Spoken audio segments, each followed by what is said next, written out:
Then we'll have the Pledge of Allegiance.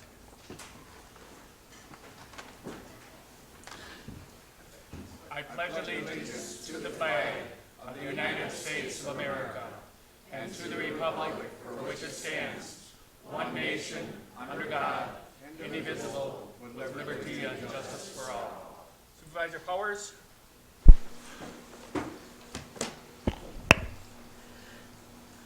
Good and gracious Creator, Governor of our land, we and all the peoples of the earth are meant to serve the common good in freedom and in peace.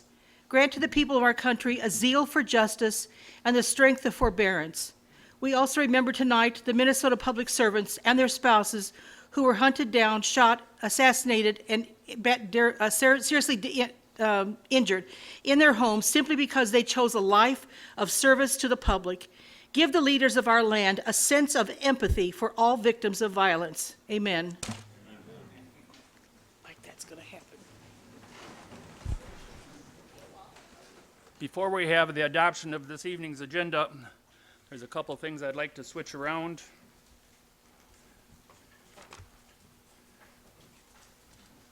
We will start with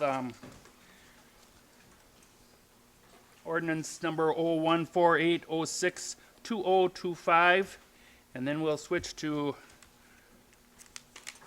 number 7, which is resolution number 0154062025, and then resolution 0156062025. So in the orders, it'll go like 1 and then 7 and 8.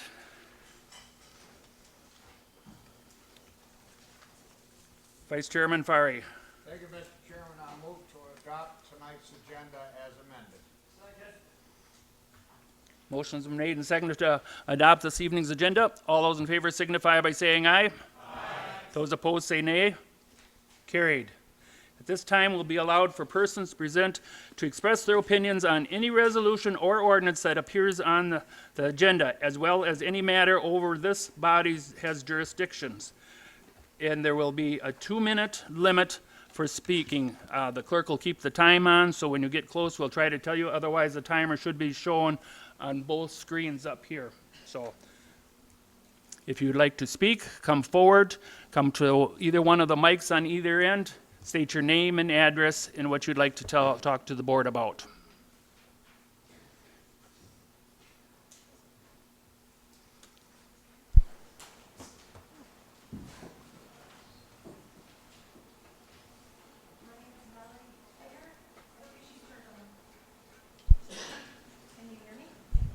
There you go.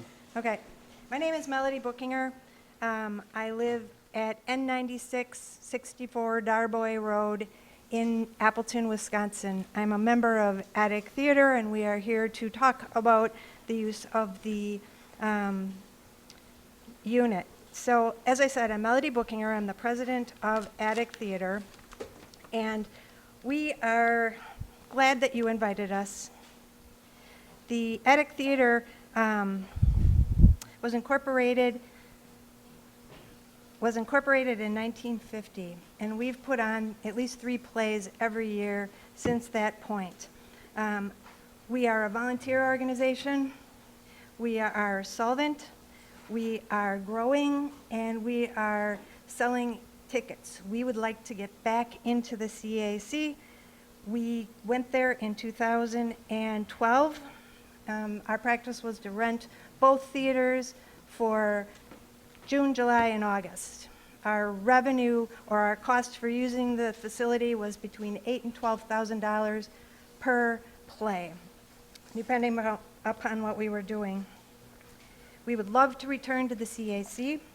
We would like to get a long-term contract with the county to use this 10 years and maybe an option for another 10 years. We would like to rent space inside the theater, and then we'd like to use the theater as much as possible. In the past, we've done 3 plays at the facility. We'd like to do more. We would like to have a long-term contract with the county and a long-term relationship. We're working on our next season right now. We are picking our venues shortly. What I don't understand about what's happening today is I don't know how soon you guys can move for us to get back into the theater. And I'd like to have an opportunity to have a meeting with the county exec or with his assistant to figure out what we can do to try to do this. We have to put our plays on, or we have to get our stuff ready a year before the play starts. We're starting right now, but we are very, very interested in doing this. Time is up, ma'am. Thank you. Thank you.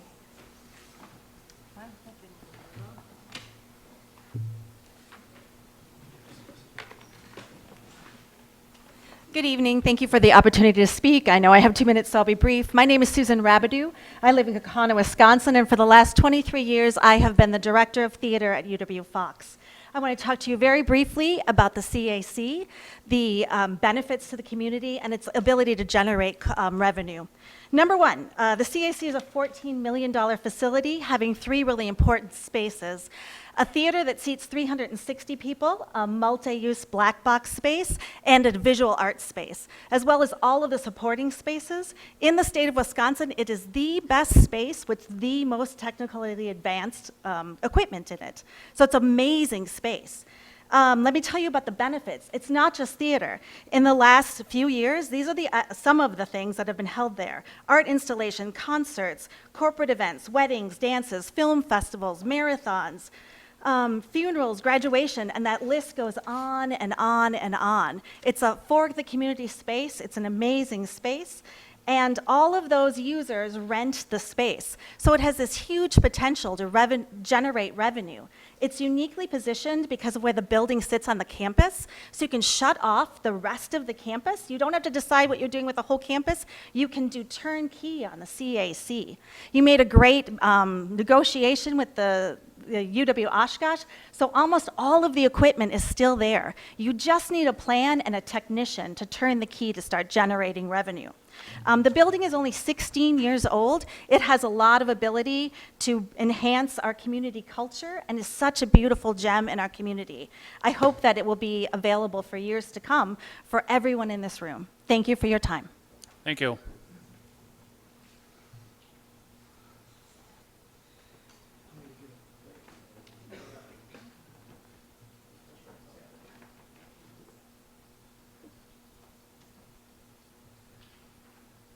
Good evening. I'm Jim Perry. I'm the Campus Executive Officer and Dean Emeritus of UW-Fox. The last time I live in Larson, by the way, Winnebago County. Last time I was here and spoke before you was in 2008 when this body approved nearly $7 million to build the CAC, $7 million in 2025 dollars. But tonight, well, first of all, I'll say that you can't believe how much I wish I was not here. I wish this was not an occasion where we had to actually ask for some more support, but I'm here tonight to ask you to approve the budget amendment that's being proposed of $870,000 to continue the operation of the campus and its assets through the end of 2026. An era has ended. Since 1933, the UW had a presence of higher education in Menasha, but that's all ended. It ended as of the end of the classes, and as of July 1st, the Winnebago County is now on the hook for the entire campus rather than being shared with Outagamie County. But I also represent a community group of about 1,500 community citizens that believes that the community assets in the form of the Barlow Planetarium, the Communication Arts Center, the community gardens, and the Children's Center are valuable assets that should be preserved for use in the future by the community. It's up to us, it's up to all of us, the board, Winnebago County in general, the citizens of Menasha, and the citizens of the Fox Cities to make sure that that continues on. These assets have been incredibly important to the quality of life that the Fox Cities and Winnebago County is known for. So I ask you from the bottom of my heart, as somebody who has actually lived on that campus or lived on that campus for 18 years of my professional life, please make sure that those assets remain part of the community for its use into the future. Thank you. Thank you.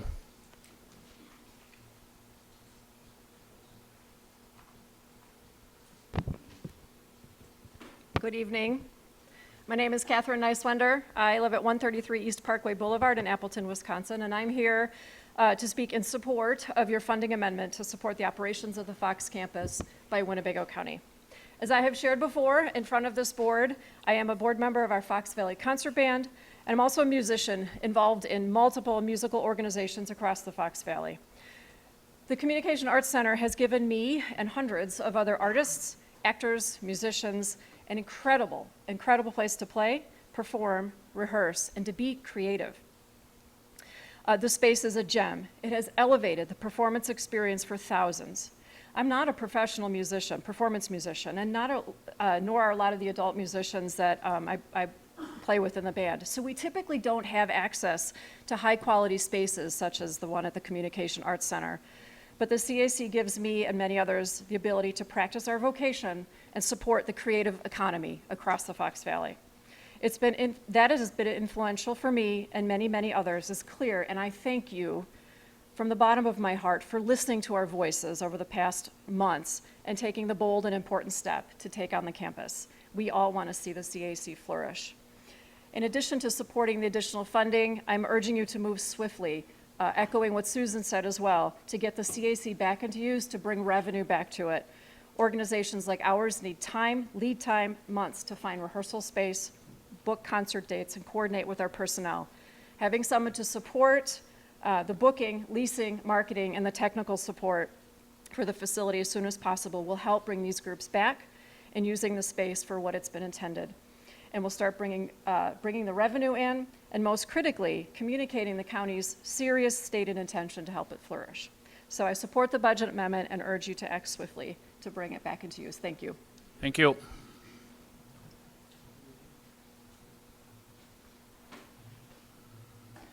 My name is James Morgenstern. I'm a town of Neenah resident.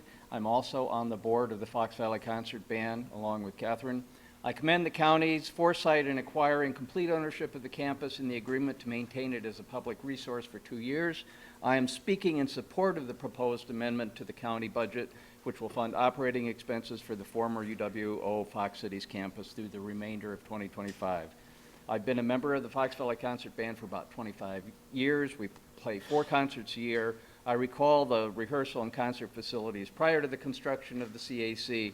The addition has been a tremendous asset to those of us who use the facility frequently, but also to the community as a whole. You did your constituents a great service in funding the addition.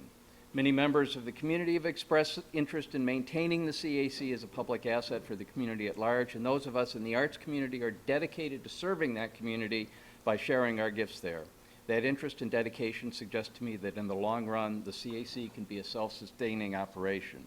The amendment allows us to move quickly, as others have talked, after 7/1, because we have a tight timeline. 2 years really isn't a lot of time to get up and running and prove the viability of the organization.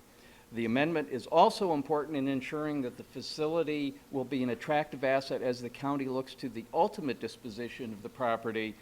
I know the county does not want the physical plant to deteriorate while it considers its many options for the campus over the next 2 years, and the budget amendment will go a long way to ensuring that. So in sum, you have a two-year commitment, and this resolution will help you preserve that commitment and your resource.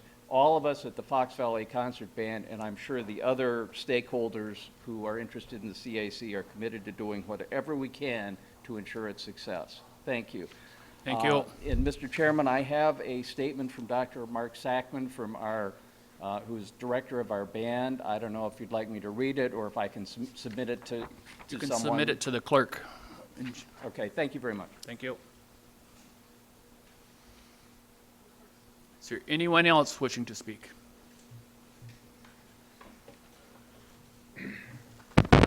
Good evening. My name is David Schmidt. I live in the city of Oshkosh. I'm the chairman of the Winnebago County ATV-UTV Association Alliance and president of Fox River Wheelers. We're here today to urge you to support and approve the amendment to the ATV ordinance in Winnebago County.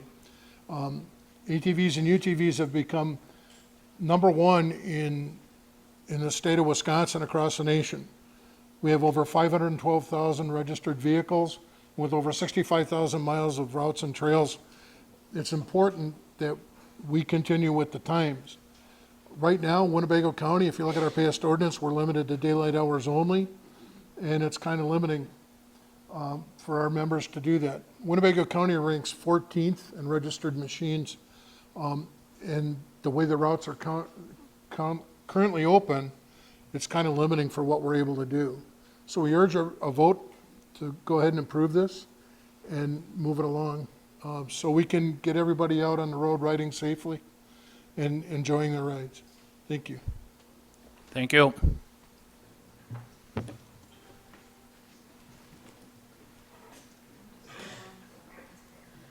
Hi, I'm Gail Haig. I live on 9203 County Road M in Larson.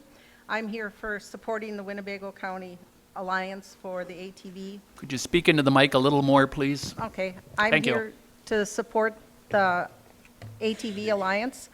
Winnebago County is a thriving, forward-thinking community that embraces diversity, fosters economic growth, and preserves our rich natural resources. Through purposeful planning and collaboration, we provide a high quality of life, efficient government, and sustainable infrastructure to ensure long-term success and prosperity for all. This is the vision statement or mission statement from the current Winnebago County Strategic Plan presentation. Amending the UTV ordinance ties in with 3 of the 5 pillars illustrated in the strategic plan: transportation, economic development, and quality of life. Regarding transportation aspects, opening the roads to the UTV-ATV traffic will enhance countywide connectivity for both recreational as well as business interests. Regarding economic development aspect, in 2023, the Wisconsin ATV Association had a third-party economic impact study completed. It revealed an astonishing $5.43 billion are spent annually, and over 39,000 jobs were direct results of the ATV-UTV industry in Wisconsin. As far as the number of registered ATV-UTVs in Winnebago, currently ranks 14th, highest in the state, with 9,629 machines, which equates to over $105 million spent by people in Winnebago County. Opening more county roads will help ensure more of that money stays local. Regarding the quality of life aspect, amending the ordinance most certainly will expand the recreational opportunities in Winnebago County as well as improve lake accesses. As always, safety is the #1 front of everyone's mind. All of our local ATV-UTV clubs are dedicated to educating people to promote safe, responsible riding. Thank you for your time.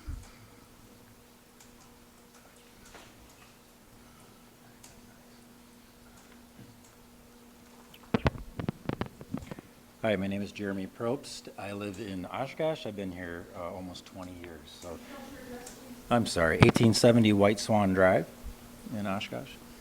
I'm here to support the ATV-UTV amendment to the ordinance. This will Can you use the mic a little bit more, please? Sorry. Thank you. This will connect many of the current routes that are not connected by allowing the lettered county highways to be accessed by UTV and ATV traffic. The 24-hour change will allow greater access, as discussed before from the previous presentation.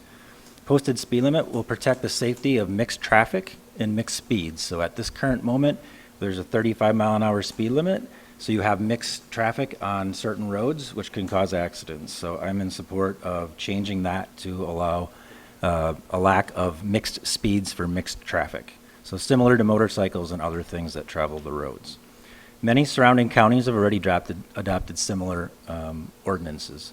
I've got a vacation property up in Marinette County and ride on a regular basis. So many of our customers are transient. So they buy equipment here, as you stated, top 14 in the state, and they go other places to spend their money. So the economic impact is felt from the original purchase and supports our staff and the local community. However, they go other places to ride these units. Very similar to snowmobiling in today's world. Everybody has to travel. So there's significant positive economic impacts as a result of opening more access.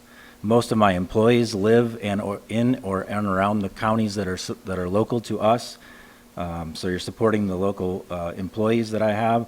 We support the local businesses you're also supporting local businesses that sell service and enjoy the lifestyle of motorcycling, ATVing, and the general outdoor boating and everything else that Oshkosh supports, in supporting the community citizens that would like to use their units. So, as many of you have probably enjoyed a motorcycle ride or a ride in a convertible, this is very similar. You get to get out and get the fresh air. Your time is up, sir. Sorry. Right. Thank you, no problem. Thank you. Anyone else?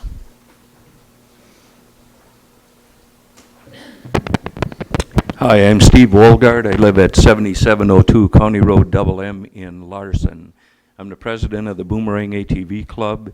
I'm also a past member of the Outagamie County Board of Supervisors and a certified ATV instructor for the Department of Natural Resources. Of course, you're guessing that I'm here to support the new ordinance. I don't want to hash over what's already been said. Safety is our #1 concern. It's educating the public, and this is a up-and-coming sport. As you know, there's many more ATV, UTVs registered in the state of Wisconsin than there are snowmobiles. It's on the downcline. So I'd respectfully ask you to, again, support this ordinance change that we're requesting. Thank you for your time. Thank you.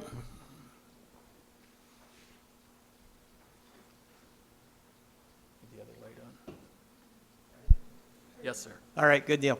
Good evening. My name is Matt Zimmerman, 2839 Crossing Court, Appleton, Wisconsin, and I serve as the superintendent of the Menasha Joint School District. I'm here today to express my sincere gratitude for your decisive action and partnership with the Menasha Joint School District to preserve child care at University Children's Center.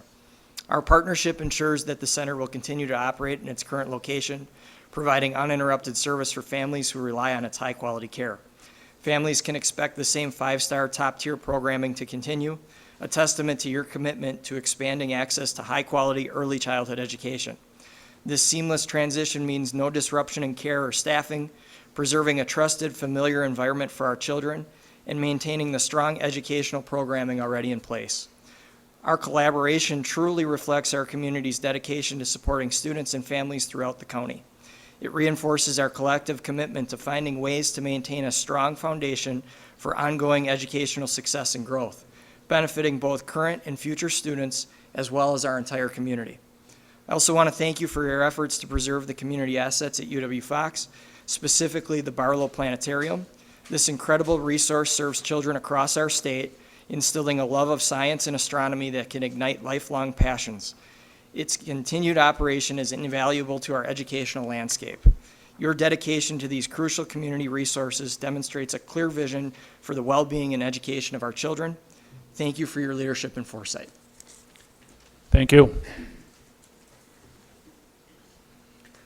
My name is Terry Gee. I'm the director of the Barlow Planetarium. I live at 1265 Christopher Drive in Neenah. I was hired as the director of the Barlow Planetarium in 2022. I was told from day one that a big part of my job would be to help with the capital campaign to raise funds for a much-needed upgrade of the equipment. Even with that extra task, this was my dream job. When I walked into the Barlow, I was amazed by it, and my first thought was, I want to see a Digistar 7 in here. When the Barlow Planetarium opened in March of 1998, it was the premier planetarium in the Midwest. The Digistar 2 was the newest and best available, and we got ours even before the Adler Planetarium in Chicago. Now it is still the second largest planetarium in the state of Wisconsin with a 50-foot diameter dome. It was built by the community with multiple donors, including individual citizens and local companies. The Barlow has been a community resource ever since. In the first 9 months of operation, the Barlow had 40,000 visitors. In its second year, it had 43,000 visitors. Over the last 27 years, we have had nearly 1 million visitors. It has had a regional economic impact, and with the needed equipment upgrade, it will regain its premier status, bringing many more tourists to the area. What we are asking for is the time that we need. There have been efforts to get a capital campaign going for more than a decade, but the requests were always denied. The Barlow Planetarium is a valuable asset. It is the only planetarium in Northeast Wisconsin and is attended by visitors from all over the state and all over the country. During fiscal year 2024, we had over 27,000 visitors. This number will only go up once we are able to have the capital campaign. In preparation for that campaign, a 501c3 is being set up, and there have been discussions with the campaign manager to set a timeline for getting the capital campaign going. If the board will approve the resolution to support the planetarium, this will give us time. We are ready to get going. We just need the opportunity. Thank you. Thank you.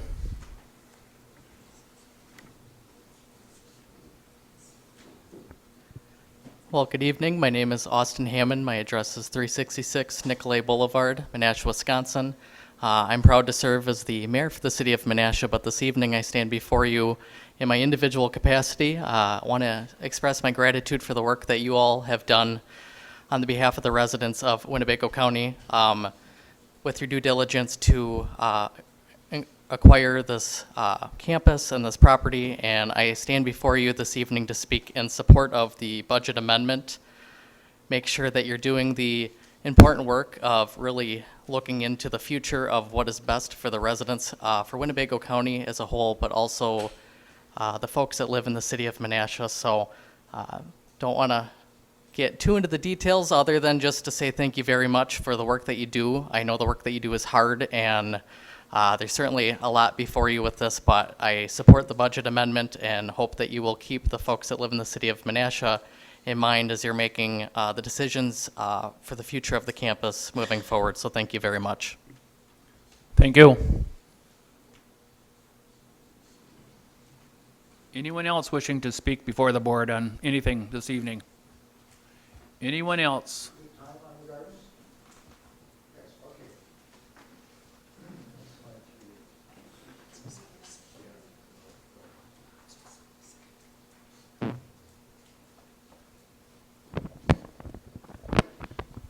Good evening. Good evening. My name is Dave Lovejoy. I live at 1300 Geneva Road in Menasha.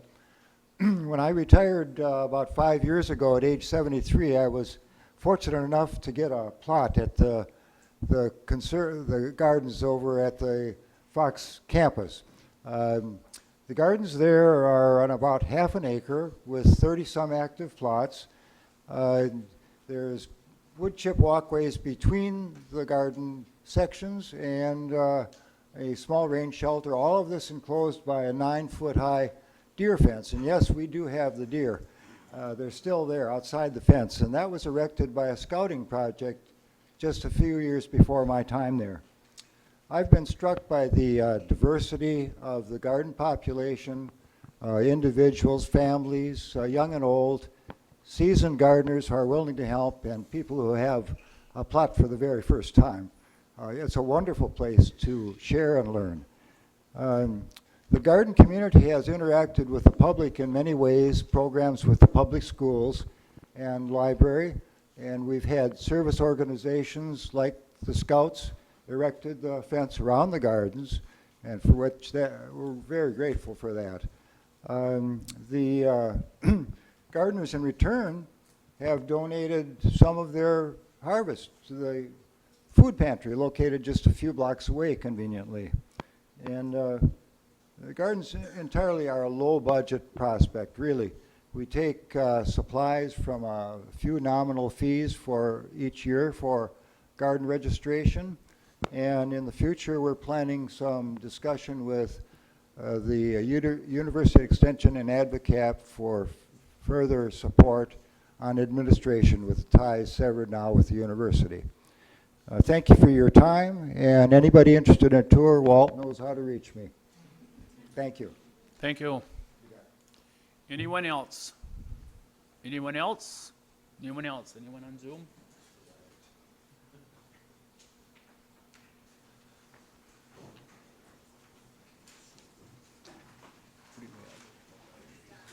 Did you hear me? Supervisor, who was it? Nussbaum is on Zoom. Don Nussbaum, 665 Dartmouth Drive. Sorry I can't be there tonight, but I'm not feeling well. I want to talk about the ATV ordinance change. I voted yes in committee only to be able to forward this to this for the vote tonight. to get it going. But if I was there tonight, I'd be voting no. And my reasons for that are the town of Neenah, which I represent, the town board is not in favor of this. And also, I would not want, if somebody got killed, I would not want that on my conscience. Thank you. Thank you. Anyone else? And that part is closed.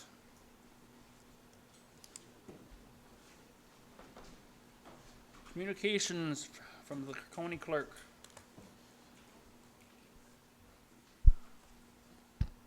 Good evening, everyone. On your desk, you have a whole pile of papers.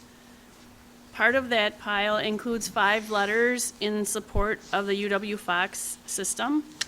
And they are from I'm sorry if I do not get the names correct. Melody Buschinger, she's the president of the Attic Theater. From James W. Perry, he's a campus executive officer and dean emeritus. From Brian Kopetsky, he's the library director in Menasha. From William Wyman, he's the president and CEO of the Oshkosh Area Community Foundation. From Pam Seidel, the executive director of Fox Cities Convention and Visitors Bureau. And then from James Morgenstern. We have one resolution from another county, from Outagamie County, in support of the Knowles Nelson Stewardship Program, and that will be referred to the Legislative Committee. We have 2 petitions tonight to read in. The first one is from, I can't read the writing. John and Kate Putzer. Who is it? John and Kate Putzer. John and Kate Putzer in the town of Rushford for tax parcel 0220837. They're rezoning from A2 to R1. And then the second one is a petition for an amendment to Chapter 27, the Shoreline Zoning Code. We have received a number of thank you cards from our scholarship winners. The first one is from Carly Matiash. To the Winnebago County Board, I greatly appreciate the time and effort you have put into the process of awarding me this scholarship. It is easy to see how you value the people in your community by offering, scholarships such as these. I am very thankful that I have been chosen to receive the scholarship. As I begin college next semester, I plan to be a wise steward of the resources I have been provided, including a scholarship from the Winnebago County Board. Thank you, Carly. Then I have one from Liam Horton. Thank you so much to the County Board of Supervisors and County Clerk for making their scholarships a reality, and especially for awarding one to me. Even if I hadn't received a scholarship, the process of writing the application essay was already so rewarding and inspiring. I hope I can one day contribute as much to this amazing county as you all have. I hope that your work for this county goes well and that you have a wonderful day today. You are so appreciated. Thanks once again, Liam Horton. And then, thank you for your generous award. It is such a blessing to Liam and our whole family, Scott and Debbie Horton, Liam's parents. From Holly Rowe, Dear Winnebago County Board, thank you so much for the scholarship. It means a lot to have been selected, and I am truly grateful for this opportunity. This money will help me continue my education along with my goals at UW-Madison, where I will be getting my bachelor's in biochemistry and then be moving on to graduate school. So once again, thank you for helping me get closer to my future success. It means a lot. Thank you. From Nolan Smith, Dear Winnebago County Board, I am so honored to be chosen for the Wave of the Future Scholarship. It means a tremendous amount to me. I feel terrible that I had to miss the meeting and wish that I could have been there. But as I am sure that you know, life can be quite crazy. These past few months have been stressful to say the least, and I know that there is more yet to be. But being chosen for this scholarship has made it all worthwhile. It is not because of the money, instead it's the fact that you chose me. That means more to me than I can express in this letter. So truly, from the bottom of my heart, thank you. Sincerely, Nolan Smith. It's a card. You do so many things for so many people. I'm grateful to be one of them. Thank you for awarding me one of the nice, generous scholarships the county board awarded. I'm very grateful to have been selected and appreciate the assistance in financing my secondary education. Thank you very much, Ashley Schumann. Dear Winnebago County Board of Supervisors, we'd like to thank you greatly for honoring my dad, Larry Eckstein, World War II, 103 years old, at your May 2025 meeting, and the wonderful card and Wood Eyes gift card. It was a very nice surprise, and our hearts are very full. Sincerely, Larry Eckstein and Julie Eckstein Hankey. And we have, dear board members, thank you so much for choosing me as one of the recipients of the Winnebago County Board Scholarship. It will greatly help in my pursuit of a business degree from UW Stevens Point. Maybe someday I can take over my grandpa's seat on the board. Thank you, Ian Woods. And that's all I have. Thank you. Reports from committees, commissions, and boards. Do we have any tonight? Supervisor Facetto.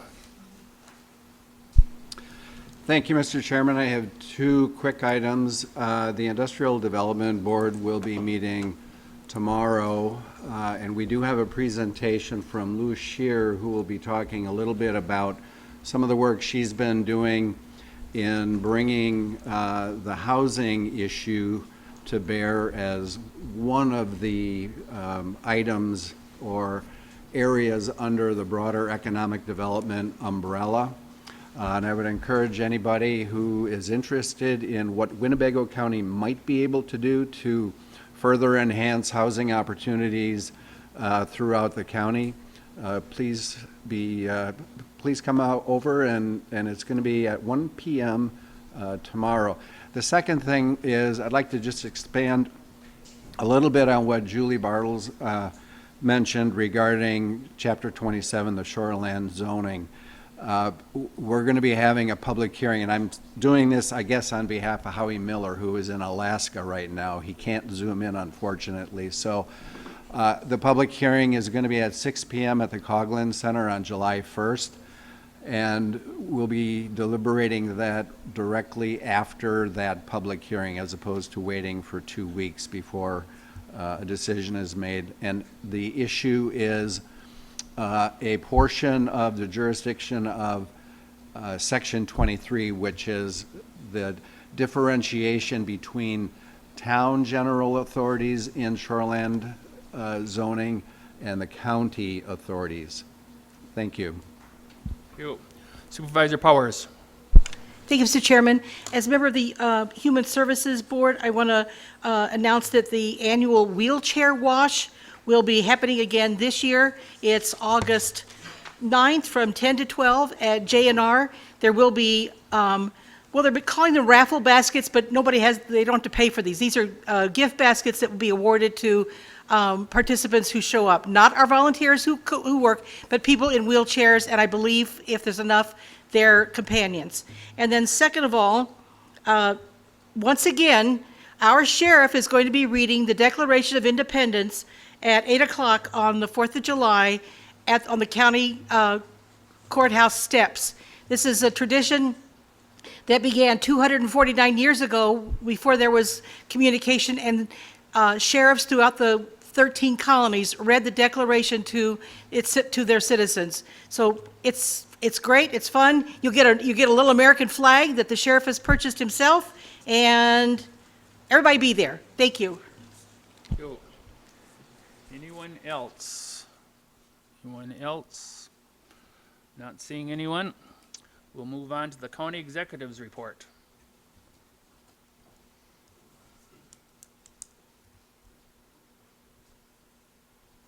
Thank you, Mr. Chair. Thank all of you. Couple items I wanted to touch on that are here before us tonight. I want to thank the Personnel and Finance Committee for moving forward tonight's resolution on UW-Fox, and for everybody that spoke in support of the resolution tonight. You know, it was 2 months ago at my very first meeting that this board took action on April 15th to start the purchase of the property at UW-Fox from Outagamie County. But this really, you know, we got here more than 60 years ago when the counties got involved in the ownership of the two-year campuses. And so we've been involved in this for decades, and now we're facing the next chapter. The resolution before you is to fund the campus from July 1st through December 31st from our undesignated fund balance, looking at the estimate for utilities, maintenance, and preservation of the Barlow Planetarium. Around the time that I began, I met with Dr. Gee and some of the planetarian advocates, including Supervisor Albrecht, about you know, the most unique property on the campus is the planetarium. You heard that it's the second biggest in the state. It really is, I think, one of the, you know, not every community has a planetarium. From an educational standpoint, from a tourism standpoint, from an economic development standpoint, I think it has large-scale potential. The reality is I also felt that if it closed, if we lost the expertise of Dr. Gee, of Ty, who's been the technician that has kept it afloat, it would likely close and be difficult to reopen. Given the enthusiasm and support from the community, given the fact that a lot of the very people that supported the initial planetarium's fundraising, construction, and capital campaign in the 90s are still around, the corporate sponsors are still around. I talked to the Fox City CVB. There's enthusiasm about the kind of capital campaign that could raise resources for a new projector, for a Barlow 2.0, to really be a driver of this of this campus. The reality is, prior to the pandemic, we still saw positive cash flow into the Barlow, so that's another reason. And I do think, again, instead of starting over, maintaining things as we work on that outside plan over the next 6 months to 2 years, hopefully, you know, less than 2 years, but I'm realistic about the challenges, you know, that we face. The resolution before you tonight is only expenditures. It doesn't include any revenue. So while I hope everybody goes gangbusters for the planetarium, that will provide some revenue. While I hope we are immediately able to find someone to manage some of the other amenities on campus to book acts, it's not going to happen overnight. And I'll talk about a little bit of some of the challenges and the moving parts. We've had a lot of questions from groups, from folks, from some supervisors and others about when we're going to get going, when we're going to have a plan. Part of the challenge is we haven't even closed yet. July 1st is our official start date. And so things are in motion. I think we feel good with Outagamie County that we'll be able to close on time, which obviously will mean childcare will begin, which means the planetarium can get going as soon as possible. But we still need to complete a facilities assessment. Some things that I would have, you know, liked to have had done prior to the first will not happen till after the first. We have some idea of what the condition of the property is based on past capital budgets, projects that weren't done, but we know there's potential issues with windows, potential issues with mold. We just don't know. So we expect the facilities assessment to be completed sometime by August. We'll have to do an inventory assessment. Each day we kind of get updates on what's being left behind. Doesn't sound like much. I think they're taking a lot. We've had an interest from folks that are interested in touring the property. So after July 1st, you know, people that are maybe interested in managing some of the space, more of the space, developing some of the undeveloped space, maybe developing the entire space, want to be taken through the property, and we hope to use that opportunity after July 1st to do that as soon as possible. As we are doing these things, obviously, we want to develop a request for proposal for management for some or all of the property. We heard from advocates who are interested in the theater. We know there are advocates that are interested in the field house. We know there are advocates that have said, interested in managing the theater, field house, and some of the office space and art space. So there are, an array of challenges, or opportunities, I should say, that are out there. Like all of you, we want to be deliberate. We'd like to have a plan. I wish we had things like the assessment in our hands. I look forward to getting the feedback from some of the developers and people that are going through about parcels, about things that could, might make it more marketable, about what we have on our hands, and just what the potential is. I think we all share the goals of making sure that we maintain the cultural assets that have served the community for many years operational, but I think we all want to make sure that they're financially sustainable. I think we would like to see this as an opportunity to develop positive tax base for the city of Menasha, for Winnebago County, to get back on the rolls, or to generate other revenue to offset, costs there as well. So today, I think, helps get us through the next planning period. I know that you may have questions when we get to the resolution on individual line items. I can tell you they're grounded in real numbers from estimates that we have on utilities and maintenance. And I can tell you that when we get to the budget this fall for 2026, it's my hope that we are closer to, that we know more, that we have a better idea of revenue, that we have a better idea of a plan, that we have a better idea of costs, so that when we're budgeting for 2026, it's not just double the size of this resolution. And I hope it doesn't cost this much. Because I'm sure some of you had sticker shock, like I did. But I think it's the right decision given the actions that have been taken, and it's consistent with the decision that was made by this board back in April. Given some of the interest and some of the questions that folks from the public had, I want to announce a public forum on Wednesday, June 25th, at the United Way Fox Cities, which is on 1455 Midway Road from 5:30 to 7. It's right across the street from UW Fox. The goal is to answer questions, to get feedback, to get ideas. There may be advocates and supporters or folks that are interested that were not here tonight that maybe don't realize the change that's even happening. And we want to do our best to answer questions, but also allow the things to breathe and get some ideas and maybe hear publicly from some of the groups that are interested in putting a plan forward. I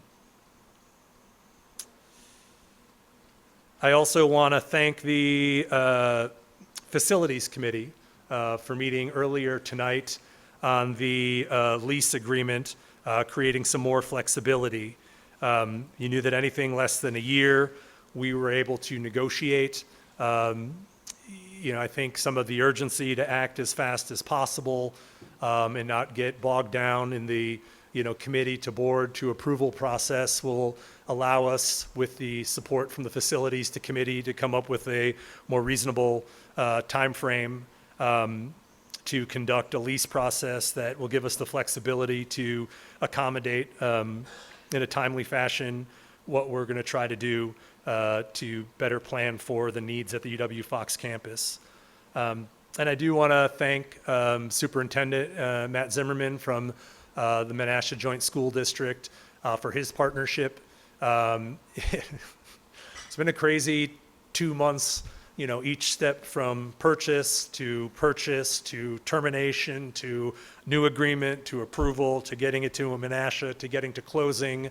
All of you spoke out sincerely with the goal of making sure that those families and those kids at the end of June, beginning of July, maintained their child care, and that those child care workers maintained their job. And I can tell you, after talking to the staff there, they're relieved. I think the partnership with Menasha is one that can go beyond this year and may even serve the public in an expanded capacity on the campus, going forward. So I know, there were talks months ago about a much bigger thing. Now we're looking at what is there now. I think there are opportunities to discuss, additional childcare on the campus, going forward as we look at what the best possible use is. And I'm happy to take any questions, I guess, since I only get, on that. Otherwise, I know our finance team and administration team is happy to answer questions when we get to that item. You'll be shortly seeing the facilities master plan. I know the supervisor's tour, bus tour with Department Head Mike Elder was, I thought, great. Got a lot of conversations going in my meetings with supervisors. We've been talking kind of more about this.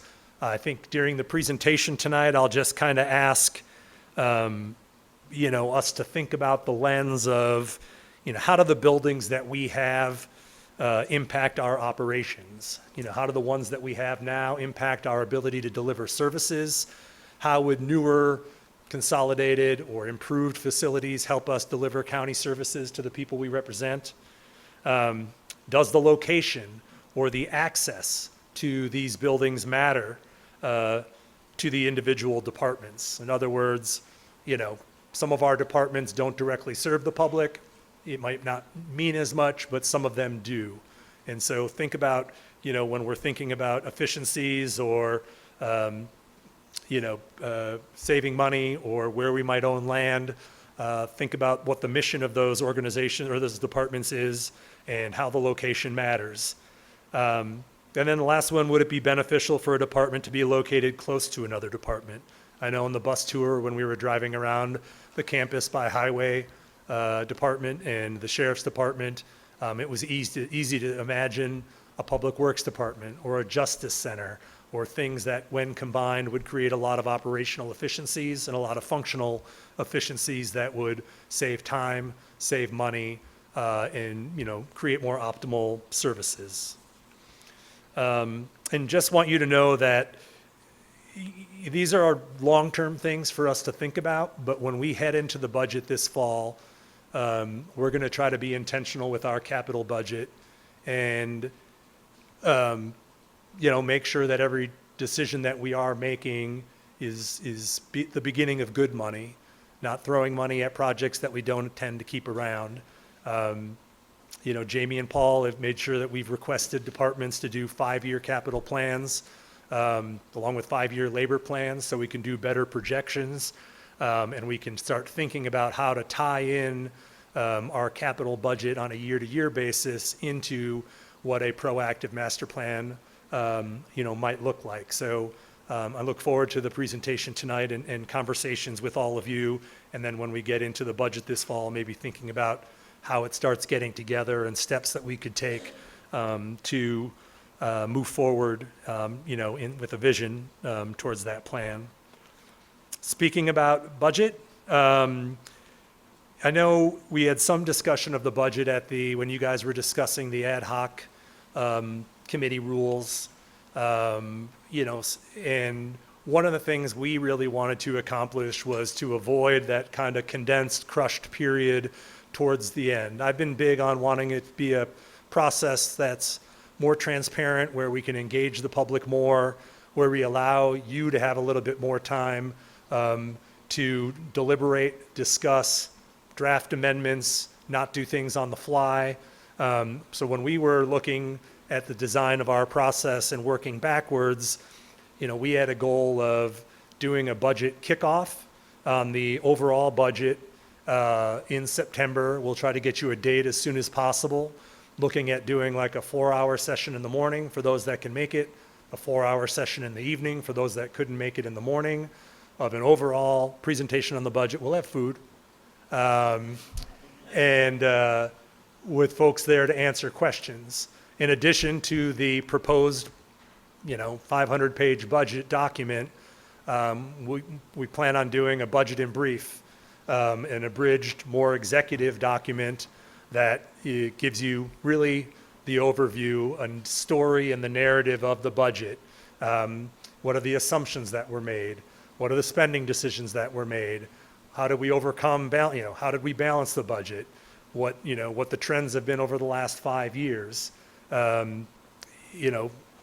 we are with fund balance. What do the next few years look like? The kind of things that will, help you process the presentation on the overall budget and, maybe be a guide to you digging deeper into the overall document. I think we will print enough copies of them so we will have some extras.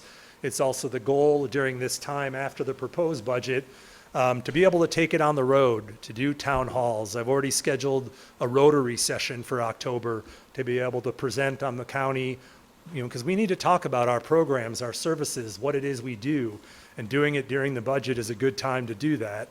I think giving you the document in September and then having first introduction later in October before second introduction will allow for more time, will allow for more deliberation, will allow for more, if you're going to do amendments, we won't be doing them in the hallway on the fly, but, we can do them with feedback from departments, with feedback from us.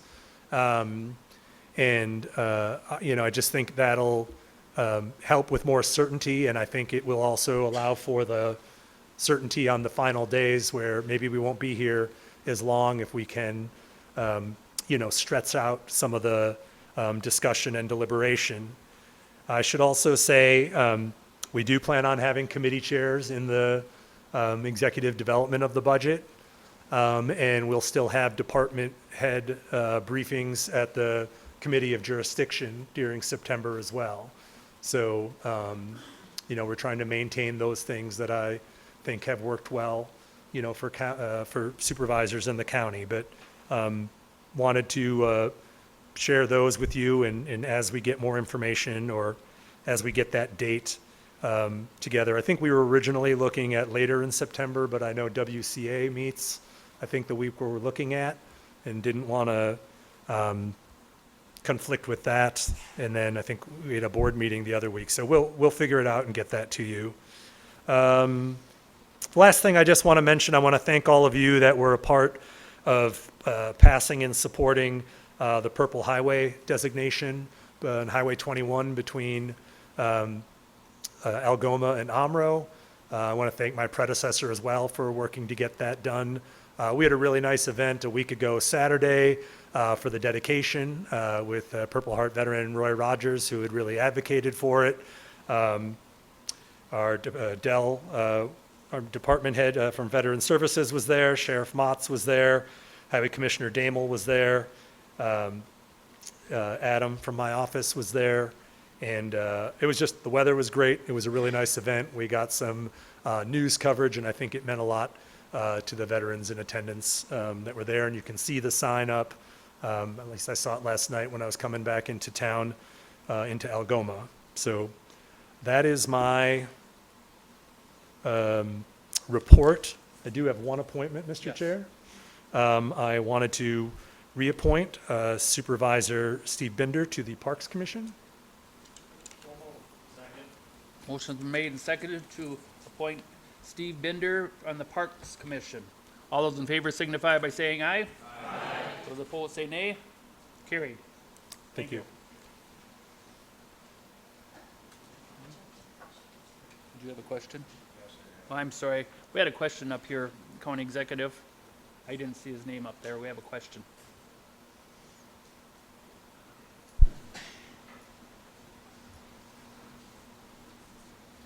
Oh, sorry, Chuck. Thank you, Mr. Chairman. My question is regard to the lease to operate the child care center. That's obviously with the school district of the city of Menasha. The terms of the lease, who will be responsible for the maintenance of the facilities they're renting? As I believe is Mike here? We are responsible, because we own the property. And what about heat and lights, utilities? I think they pay utilities, but we own the property. Okay, so we're gonna take care of the building itself, roof, windows, et cetera, but they're gonna take care of the utilities. Very good, thank you. Not seeing anyone else. Excuse county board members, we have Supervisor Gustafson, Supervisor Howard Miller, Supervisor Gabbert, Supervisor Nussbaum. And that's all that I had. Then we go down to County Board Supervisor District 23 vacancy. We've had an awful time going ahead and filling this. We've advertised, I don't know, I'm going to say probably like 5 times already in the Northwestern. We've advertised in the Herald, which is very expensive. We've got it, had it on our Facebook. We've had it on our website. We had 2 people that applied, and they both would have been really good, except they were in that district before. So when it got redistricted, they're not in that district anymore. So we don't have anybody that's applied for this district now. So we've gone ahead, we've put it out again for the Herald and that, and like I said, website and Facebook and that, and I don't know what we're going to do. If I have no one by July, there's nobody on Parkview, I'm going to appoint somebody for Parkview and at least get that filled. I know we always said that make sure that everyone's on a committee. Well, so that's why I was waiting to appoint somebody for that, but we can't let them go because, you know, they should have a full committee. So if there's nobody by July that we can go ahead and okay and appoint, I'm going to go ahead and appoint somebody for that. But we're still going ahead, and if you know of anybody in that district, go ahead and ask them, get the word out. But as of right now, we've asked Colby to go ahead and get the word out. We've asked other ones over there, and so we're doing everything we can. But that's why it hasn't been filled. I know some of you had called and asked if it's going to be filled or not. If it don't get filled, then we're going to have to make a decision if we're just going to let it go until April as an empty seat, because that'll be the next election. So we haven't forgotten about it.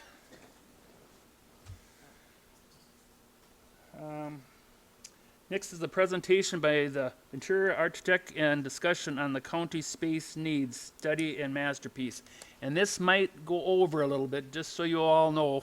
I know we always said we wanted it on a certain time basis, but this is something that we have studied. We put a lot of money in that out for it, so I'm sure they'll keep it as short as possible because you've also got a pack for this month. So, but we would like to have you two come up and give us your short version. Short version, but good version. That's what I hope we're going to do tonight. Mike Elder, your facilities director, and this is like phase 2 of my 27-year career here. We started a couple years ago with a facilities condition assessment, and the results of that showed that in the next 5 to 10 years, we have a significant amount of money that we need to spend to upkeep the buildings that we have. And the question was brought up is, do we want to spend bad money or good money after bad with buildings that don't work, that don't meet the needs of the constituents, that aren't efficient for the employees to do their work or the departments to work together? So we hired venture architects. I have Brad Kwasny here and Tom Paulite. They're going to present their findings. We interviewed all of the departments. We looked at the buildings that we've got. We've talked to the different people. And what I want everybody to remember is that this is a master plan, just like the county's strategic plan. It's going to be a roadmap for the future for what we're going to do. And the decisions on the directions that we're going to do is going to be started in the administration. We'll make recommendations to the facilities committee, and then they'll bring ideas and recommendations to you. But I need you all to look at where the county might be in 25 years. We've had a process while I've been here that we look more at the short term than at the really long term of what we're going to do. And I'm asking everybody now to put on your long-term glasses and kind of see where the county might be, what you think the county might do in 25 years, so that we aren't faced with another problem 25 years from now for my successor. So I would like to introduce Brad Kwasny and Tom Paulite from Venture Architects. Well, I don't think any of you will ever remember Tom Paulite. He was our principal in charge of designing the jail. So he and I go back a long way.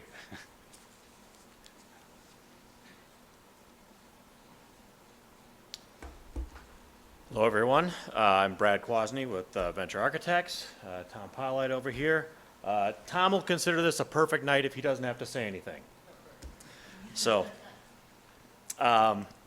here to, all right, just making sure that worked. Here to present the master plan that we put together over the last several months. The goal of this is to give you the assessment of your current properties so that you have the tools necessary to make the decisions to move forward with how you're going to spend your money. We assess the conditions of the facilities to develop a smart, comprehensive plan, long range, as Mike was saying, think 20, 25 years ahead. With this plan, you have to look to improve your efficiency, maximize the use of each building, address costs associated with each of the options that we're going to present. So I'm going to show you not one solution, but there's going to be multiple options presented tonight. We have to address the cost of maintenance, because a lot of the buildings and a lot of the systems are near or at the end of their useful life. And then there's also modernization, meeting current building codes, best practices, improving and evolving your services and how you deliver them to the people of the county, and improving your technology. And in order for us to do this, the assessment we did, we interviewed all of the department heads and the various leaders that came with all the heads at least twice. We also had working sessions with the Buildings Committee on 2 occasions.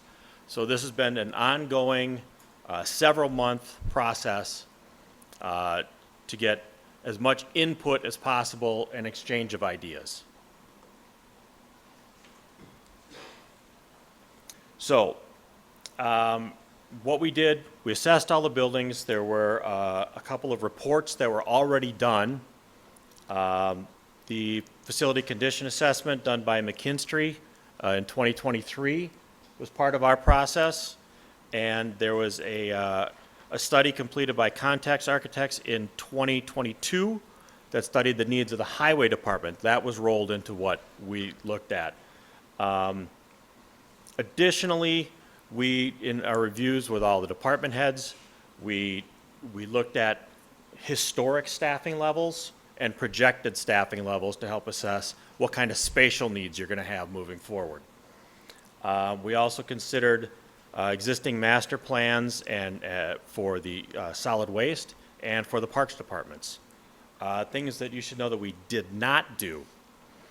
We didn't conduct invasive investigations. We didn't look into walls. We didn't look above ceiling spaces to see conditions. We couldn't tell you exactly what structural issues are going on in any given building because we didn't open anything up. Also, we are not focusing on the airport, as the airport has its own master plan and some interjurisdictional relationships that were sort of outside of our scope. So looking at this map, this shows you where the locations inside the county are of the major buildings of the county. Now, I know there's some outlier buildings for highways and things like that, but the major buildings we're discussing are highlighted in red on this map. As I said, we discussed staffing levels. So if you're looking at this chart, I'm not going to go into any depth at all because we don't need this to be 2 or 3 hours. But we went back to 2005, 10, 15, 20, and then current staffing levels for every department, broke it down by department. We also asked department heads current needs, they have vacancies, then projected their needs for 2025 to 2035 and 36 to 45. So we're projecting out 20 years. We looked at existing square footages for each department. Then from the staffing projections and the square footages that we have, we assessed how much additional square footage each department will need. And that is also based on their needs in those 10-year windows of time. So there could be some departments that have all their needs in the first 10 years, some that have a little here and a little there. So we assessed it in those 10-year increments. This is just more of the same. I want to point out that that line that's in red for human services is broken out into many different departments, and each of those has their own line item, but that line in red, basically what that is it's human services all totaled into one line. Page 6?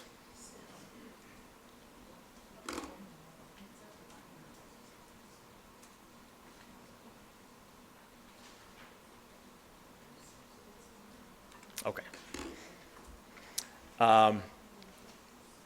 We also looked, as I said, at the additional spaces that were being requested, which are often conference rooms, break rooms.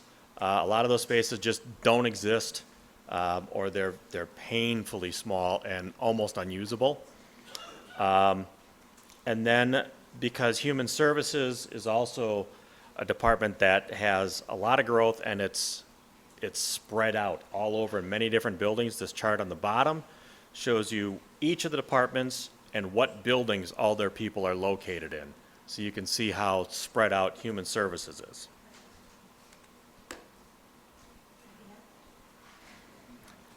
So as I said, we assessed many different options. So we have what we're just calling option A, which is taking a look at each and every building as it sits right now and the departments that are in it right now, and said, what do we need to do to keep this building functioning right where it is? What kind of space needs to be added on? What needs to be done? This keeps everything operational at all times. Your upfront costs for any of the repairs are individually probably smaller than if you did a major building project. So it's easier on your budgeting. The downsides are that costs to add on to the buildings to make them function properly are in addition to all the maintenance costs that were previously identified in the building conditions report from 2023. And in that report, it noted that you have $69 million worth of maintenance to be done on your county campus across all the buildings. The longer that gets pushed off, or you do a little bit here and a little bit there, you can expect those costs to go well north of $100 million. Just in maintenance that does nothing to improve your buildings, other than keeping them warm and cool.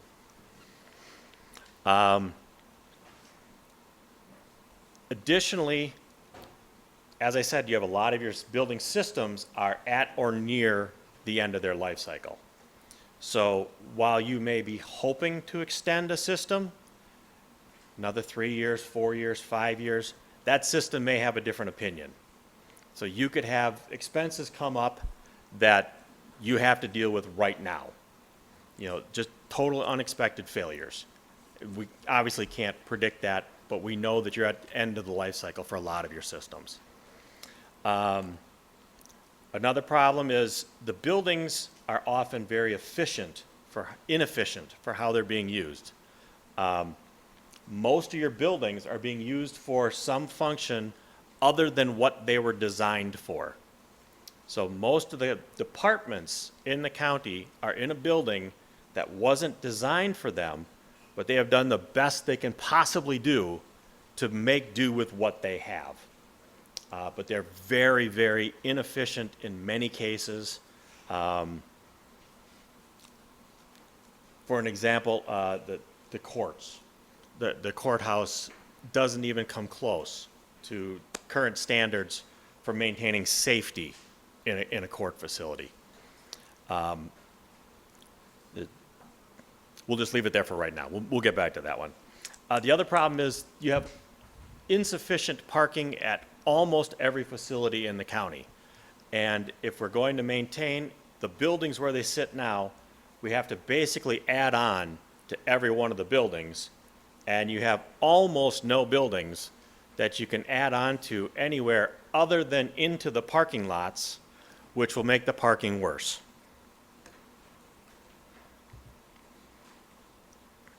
So, nice simple one. This is a facility site. Not a lot of projected growth needs. Limited addition that would have to be done. And in this case, we have a location where we believe an addition could go on that's not going to make parking worse. So, we'll just move on from that one because that's an easy one. Oshkosh Human Services. This is a very tricky site. Did it click? Okay, there we go. This is a building that is completely landlocked. You've got parking, and a park, and a street. The only place you can add on anything is into the parking lot one direction or another.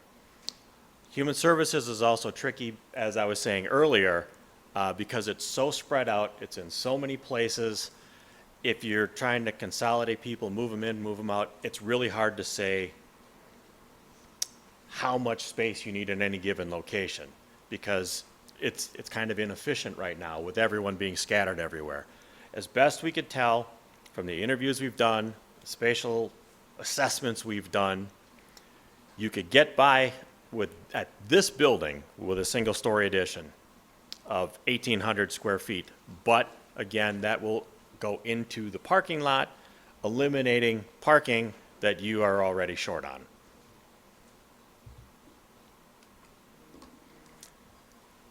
The Highway Department had a study done in 2022, and this is just directly from that study that was done of all their spatial needs, basically for storage, expansion of office space, shed spaces, parking spaces, and this is straight out of that, just expanding the Highway Department.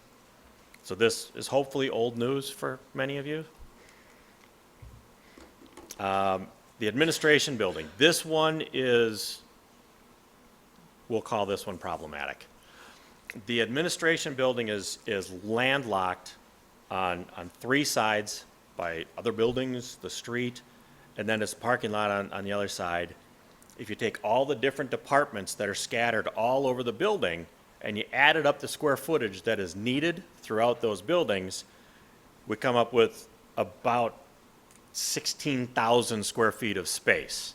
The problem is that 16,000 square feet of space doesn't neatly fit in one spot because the needs are scattered all over the building.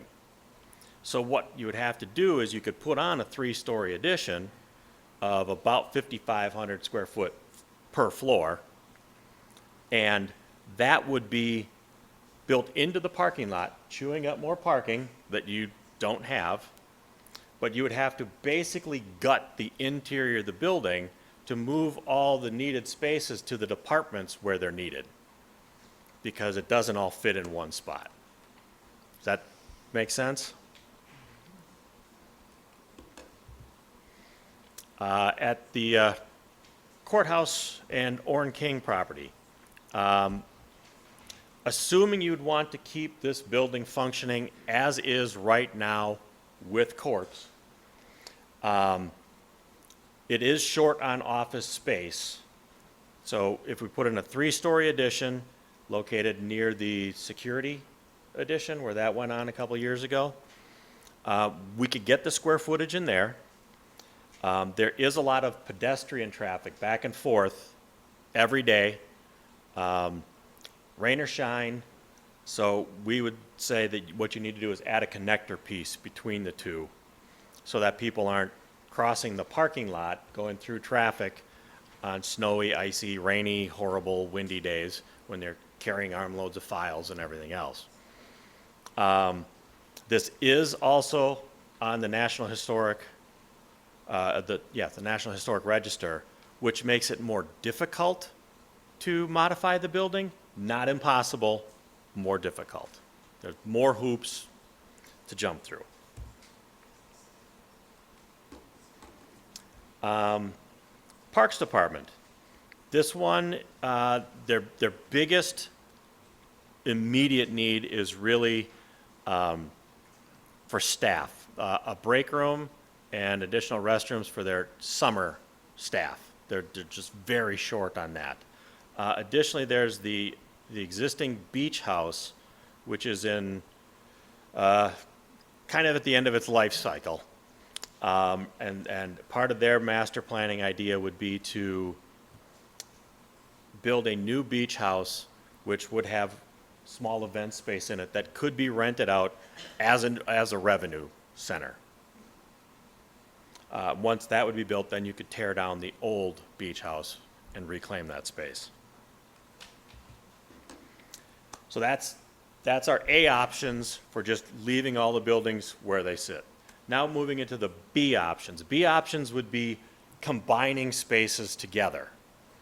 Maybe moving some departments from one location to another, creating more efficiencies. The way this would help is you could move your facilities all much closer together geographically. And when you're geographically closer together, it makes facilities life easier. Everyone is working together much more closely. Also, the citizens, when they need to go from one department to another, they don't have to go drive here, park here, drive to a different location, do something there, drive back to the first location to finish up the thing they needed to do. It just brings everything together. It's much more efficient for everyone involved. It will also reduce the number of systems that need to be maintained. If you're combining what's currently maybe 2 or 3 buildings into one building, you've now greatly reduced your maintenance. This would also, done properly, allow for future growth, whereas right now, most of your buildings, as you saw, are pretty well landlocked. So this would allow you growth possibilities. If you do combining spaces with multiple new buildings, it will allow you to prioritize which departments, which buildings you do first, keeping maybe your best functioning buildings operational and dealing with the hardest ones to deal with first. The ones in the worst shape, you can deal with those first. This will also help you cut down on some of that $69 million of maintenance that you've got going on. If you can just abandon some of those old buildings, you can sell them, you don't have to maintain them. So yeah, any of the old buildings that are being, you can renovate, repurpose, abandon, sell, so they will be no longer your headache. Cons of doing this, so we can go a couple different ways. We could build one enormous, huge building, what Mike likes to refer to as the mega building, where you put all of your departments in one building. This could be done, and it would be super efficient for maintenance. You've got one physical plant that's heating and cooling. It'd be very, very efficient. The downside to that is it's one mega cost with the mega building. It also, you have to design very carefully to make sure that every department inside has the ability to expand with future growth down the road. So it's a little tricky to do one building, but we've certainly done it before and can be done again. If you do it as multiple buildings all built on one site, again, that allows you to pick and choose what buildings get done when, a little smaller costs initially, but probably your overall cost of doing multiple buildings would over time be higher than if you did one mega building. So there's pros and cons to everything you're seeing right now. So with this map, this is the north side of Oshkosh. If you see the purplish colored box sort of in the sort of left central side with the number 1 in it, that is the current law enforcement center, highway department, and solid waste transfer site. To the right of that, with the number 2 label on it, you've got parks, you've got the Coughlin Center, Pine View, you've got CBRF, and you've got some storage buildings on that site. North of that, the yellow box with the number 3 is the Expo Center, and you've got BMX there. And then west of that, in the pink box with the number 4, is the current landfill. So you've got all these functions right in one area, which would be a prime location if you want to create more of a campus setting to develop something in this area. It's very central to the population centers in the county. I want to point out box number 5 in the upper right, sort of the light blue up in the upper right corner. That is a county-owned property right now, and when we move into some of the options I'm about to show, that is the site that we're talking about. It's not the only site that could be used to build more buildings on. It's just very conveniently located around these other sites to create a campus. So just make note of site number 5. So, B option, this is back at the Orrin King Courthouse site. Courthouse being, as I mentioned earlier, on the National Register of Historic Places. There's probably some desire to not abandon this building. Some people might say run away from it. Others say it's a beautiful building. Why would we get rid of it? What we're saying could be done with this would be the Orrin King building is not in great shape. If you would tear that down and the building next to it and put up a new building in that location, connect it with a connector to this building, you could put the court's function, all the court functions could be in that new location where Orrin King sits now. So on the first floor, you would have Sally Port for bringing in inmates for trial. You could have holding cells. You'd have clerk of courts. Anyone who has a public-facing office could be in that first floor, and the floors above would be your courtrooms. And then all of the offices that are located in Orrin King could be relocated into a remodeled courthouse, so this building could stay functional.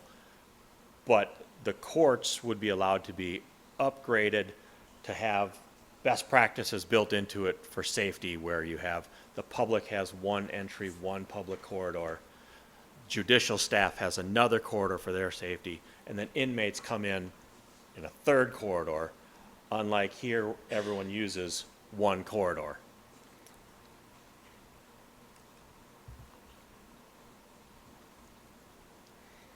Moving on, if my computer will let me. So this is back to the highway department and a law enforcement center site. And this keeps the same additions that we talked about previously on the highway department. And what this one does is says, okay, if you were to decide to abandon this building and you wanted to move the courts, the most efficient, best place to move it is to attach it to the law enforcement center. That way, inmate transfer to a court date does not have to go on the road. They don't have to put them in a car, drive them across town. They walk down a hallway. When the law enforcement center was designed, it was built in with a spot for additions. So we can add on jail pods if needed, but we can also add the courthouse right to it as designed. This would require, obviously, additional parking, things like that, but the site does allow it. There's plenty of space for it. There would be some relocation of stormwater detention ponds and things of that nature, just because we'd be adding more impervious surface. But again, there's plenty of room on the site to do all of that.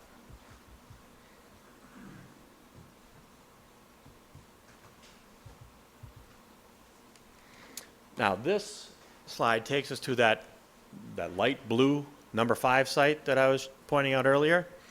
So if we move the courts out to, oh, I should probably back up for a second.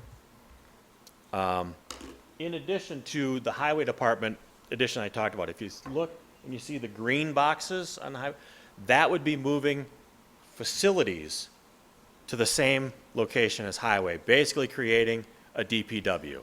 A lot of shared function. It would be a very easy transition for those two departments to blend together. So it just creates a lot of like functions together in one spot. So, sorry I missed that earlier. Moving on, so this is that site number 5. So if we've got highway and facilities on combined together, we move the courthouse out to the law enforcement center. Now we still need to have health and human services. We need administration. And then what we talked about during our several planning sessions would be we would create a new building that would house IT and then would have like a central heating and cooling plant with that. A big problem that IT has had is they're always attached to somebody else. And when that somebody else moves to a different building, you move IT. And that is a multi-million-dollar process. It's very cumbersome, very expensive to do. So if we built IT their own location, it just makes things much more long-term stable for them. Now with this, it's much like I talked about. Right now I'm showing 3 different buildings. You could do this as one mega building that we talked about. You could do it combined 2. We can push and pull them around the site. These are not considered fully baked designs. These are just schematics for how it could possibly be done. All right. We have enough parking shown for each of the buildings, and everything fits on the site. And again, it's creating one central campus, roughly equidistant to your central population centers, in the county. Now, if you don't want to build on that site, there is room on the Highway Department Law Enforcement Center site to house everything. So you take what we showed earlier with highway and facilities combining, moving the courthouse to the Law Enforcement Center, and then you can add the Health and Human Services, the admin, and the IT/central plant all on the same site, putting everything basically on one big block. With something like this, I know a lot of people during our design discussions talked about, well, the bus doesn't run there. So the people who need to get there, the bus doesn't go there. With all of the government functions for the county being in that location, the bus route would have to do an assessment to see the needs of the people and where they're going, and they would have to change their routes to get out here.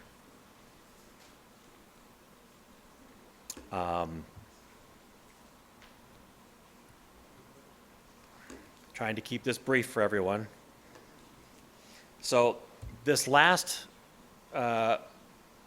C option is what we're calling it. It's basically the same thing we looked at that B option on that site number 5, the light blue site. But this option would be, it's on an unknown site, an undeveloped site that we don't know where it is right now. You don't like any of the options we've shown, but it's a generic site someplace, and this is the space you would need, okay? So with that, here's all the stuff that you're really not going to be excited to see. We've put together cost options for all of this. The A options, if you took all of the A options and you only built onto the buildings as we showed in those schematics, the projected cost of the whole thing, if you did it all at one shot, is $183 million. Keeping in mind you already have a known $69 million worth of maintenance.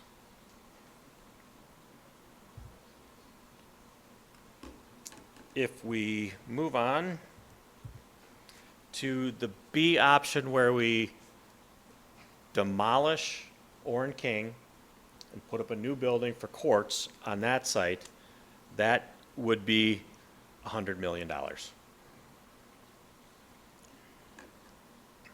And all this includes design fees and all that. If we go to the B1 option, which is combining highway and facilities, and putting a new courthouse attached to the law enforcement center. Bottom line cost, because I know that's all you kind of care about right now, we're projecting $345 million.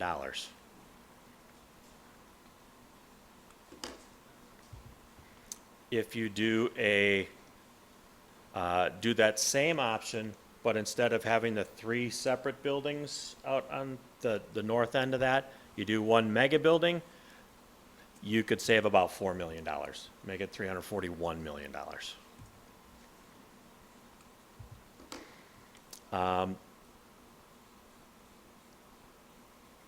The B2 option, where we are, oh, I'm sorry, the previous one we're looking at was if we were off-site. So this would be, if you're on-site, that's, again, 345. Make sure I'm synced up here. 2A. Okay. If we do the mega building on the law enforcement highway department site, we'd be looking at $342 million. Then on the C option, where we have the unknown site of an unknown location, undeveloped, we're estimating about $351 million to do that. And then, and that's the separate buildings. If we do the mega building, it's $348 million. So none of these are small numbers. But I should point out that all the different costs are associated with each step along the way are broken out in the report for you. They're there, so you can pick and choose. Do some of A and some of B. And, there's nothing that we're saying you rigidly have to adhere to one or the other, because it might just be that you prefer to save this building and maybe abandon this building. So you can pick and choose. We're just trying to lay out the numbers for you so they're all broken out in there for you to make a decision with. Now, we took as much care as we could to try and present the most likely options for you to pursue, but this is not necessarily all the options you could pursue. I could be up here for several more hours, and you would be completely confused by the time I was done. These are just the most likely actionable plans that could be undertaken. Again, these are to be considered schematic and likely. These are not fully developed plans. And again, we have costs broken out for you, and if you have any questions. Supervisor Powers. Thank you, Mr. Chairman. One of the things I wrote down early on was bus route. The bus used to run to the jail, and prisoners who were released, had served their time or were paroled, they were used to being able to come out and get a bus to go back into town. They just canceled it. They never notified us. They didn't notify the sheriff, So he's got paroled or released prisoners standing out there waiting for a bus that just didn't show up one day because they just canceled. We'd have to make sure that we had some kind of guarantees if we're moving past a bus route that they're going to be there for us, because the people who use a lot of county facility departments are people who have housing and food insecurities. They can't just necessarily hop in a car and come out in some remote area where there's no bus service, so that's important. You talked about having a tunnel from the courthouse. Isn't there already a tunnel between the courthouse and? Not a tunnel. There is a tunnel, you're right, but it has been deemed unsafe. Well, I wouldn't go down there, but I just thought there was. But no, we would not put a tunnel. We would be above ground, which would probably block off that one driveway, so you might add another driveway. Okay. Another thing I should point out about that courthouse Orrin King site is the parking lot that is there is, what is the term that the city is using? Non-conforming. It's a non-conforming parking lot. Therefore, if you touch that parking lot, you must bring it into conformity, which means that you will lose parking spaces because you're adding green space, you're putting setbacks on it, and you will probably lose 30% of the parking lot. So knowing it's already too small, now make it 30% smaller. You know, and one of the things that we did when we wanted to do the master plan was, it was a directive to the department heads to look at how they provide services to the public. I'm familiar with people not being able to get to the different places. So, you know, we'll have to talk to the bus department, to transportation, to try and get a bus route out there. But there's also alternate means of transportation that could possibly be arranged for them. But there's also alternate ways of delivering services to the people. So, you know, we can't look at, I used a phrase that I used with the county executive. I was in the military and we had 3 words: adapt, improvise, and overcome. If you've got a wall, you go through it, you go over it, you go around it, you go under it. So if we've got to get people to these services, we have to look at how do we adapt our services, how do we improvise new services, and how do we overcome the obstacles to get them to their services that they need. Does that make you feel a little bit better? Well, yeah, I mean, I don't know what kind of power we have over the city buses as a county unit, but the fact that they just canceled that service out to the jail and never even notified the sheriff was pretty unconscionable, I think. The other thing I wonder is when buildings become empty, why aren't we hopping on those places like Applebee's? I heard it's going to become a car wash, like we need another car wash. You know, there's Applebee's, there's the doctor's offices out on Jackson Street, almost to the highway, across from, I don't know, I can't think what it's across from, but that's empty. They keep having businesses that are closing up and are empty. And what's going into Joann Fabric? So why aren't we jumping on some of these empty buildings and doing something with those? Well, one problem is the zoning. We'd have to go through the zoning, and it has to meet the plans, the master plans for the city for what they want their land use to be. So, you know, if they don't want, if they want it to be zoned commercial, that's what they want there, and our use of the property is institutional. And we've had a historical sense of taking what was expedient for the county to get buildings, and we have now got buildings that don't work for us. We bought the Otter Street building, which was a corporate headquarters. It is very unfriendly for the public to come in there and get services. We bought the Wisconsin National Life building where we put human services. It really doesn't work for them. You know, we've done that, and yes, we could hop on all these other buildings, but we're just going to exacerbate the problem that we're trying to fix right now. Okay. Thanks, Mike. Sure. Supervisor Lux. Thank you for the presentation, and thank you, Mr. Chairman. I guess it's 2 questions. First of all, how many of the buildings that we own are historically designated? Because I know that Human Services is also very historical and very gorgeous. 2. Just 2. And I'm wondering why we would build these mega things when it's so much less expensive to upgrade the buildings that we have. Upgrading the buildings you have would definitely be less expensive if you're just looking at getting the square footage to put the bodies in. Undeniably, that would be less expensive.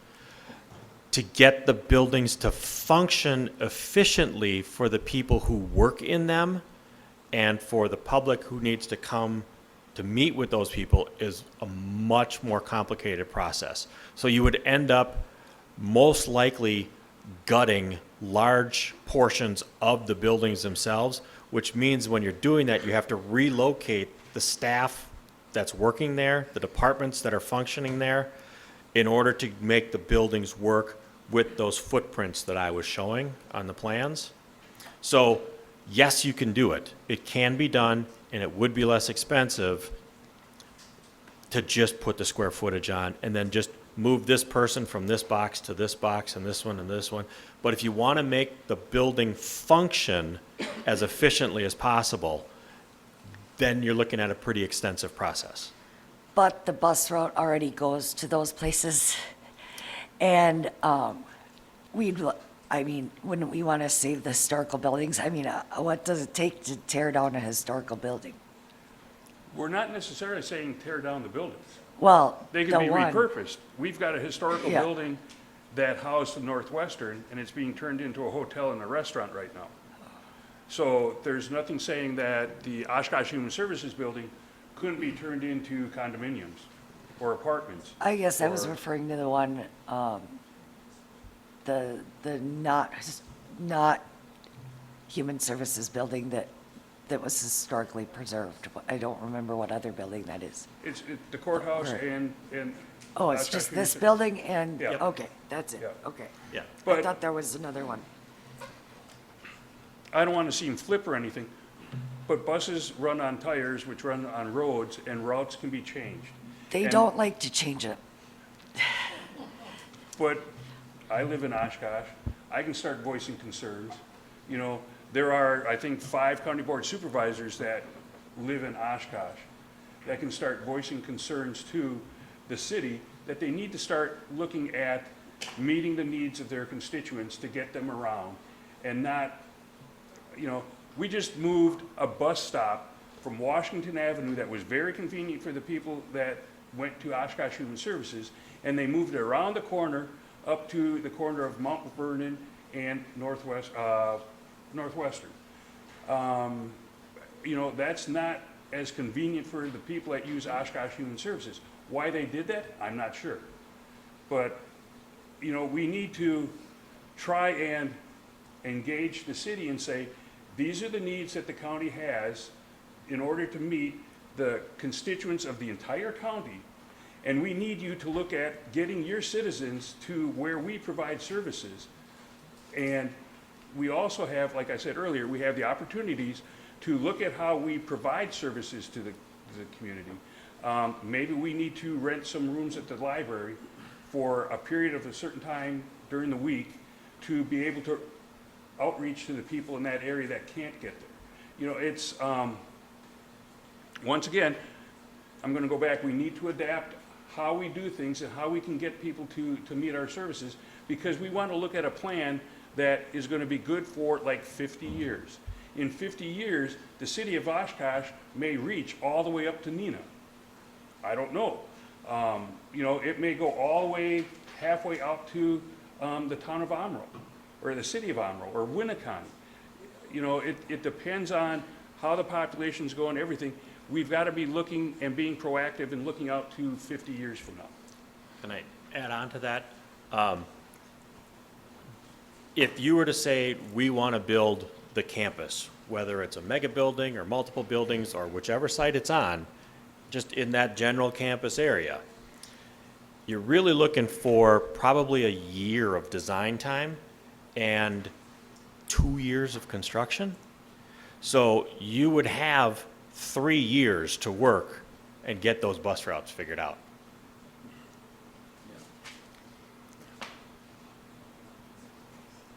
It's fine. Supervisor Halber.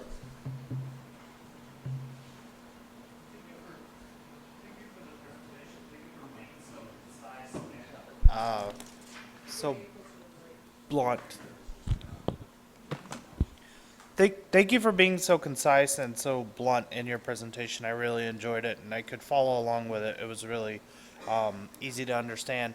I guess my two questions are, does the relocation of the courts to the law enforcement site, does that still allow for additional jail pods to be built? Absolutely. All 4 that were originally planned could still be built. So then what about if we put all the buildings on that site? Would that still allow for the jail pods to be built if needed? Yes. That's all I had. Thank you very much. Supervisor Gilbertson.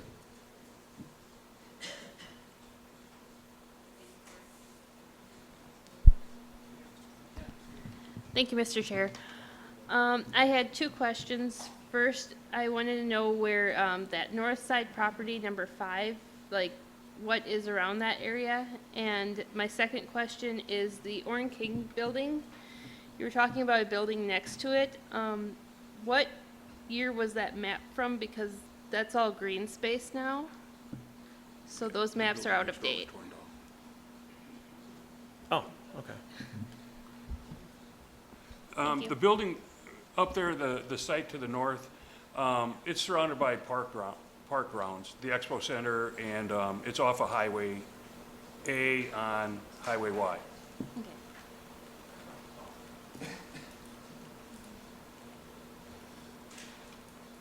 Did you get your answers? Waiting for the one. So yeah, that's, and then the Orden King, that map's out of date. Right, Okay. right. The building next to it is Williams Building. We tore that down. Sounds good. Supervisor Bureau. Thank you, Mr. Chairman. Let me just point a reference. I'd like simple numbers. We have about a $220 million budget every year. We've got $50 million in general fund, and we're looking at numbers between $100 million and $350 million, just to put it in perspective. So a couple of things I wanted to ask. One is, based on assumptions, it looks like it's a 100,000 plus square foot addition to what we currently have for a footprint, if I added these up correctly. Does that sound correct, particularly for the B options? If you just added everything together? Right. All the additions here, additional square feet that are listed on this. That's entirely possible. Okay, so here's my question, my challenge for all of us. Do we really need to add 100,000 to go on from 300 some thousand square feet up to 435,000? Would you do that for your own business or expenditure? I challenge us all on that. So what would be the cost of these if we had a 10% increase in square footage versus this 100,000 square feet on 300,000? That's a 30% increase. That drives numbers up big time per square foot. Secondly is, on these B options, we have vacant properties. Sell them.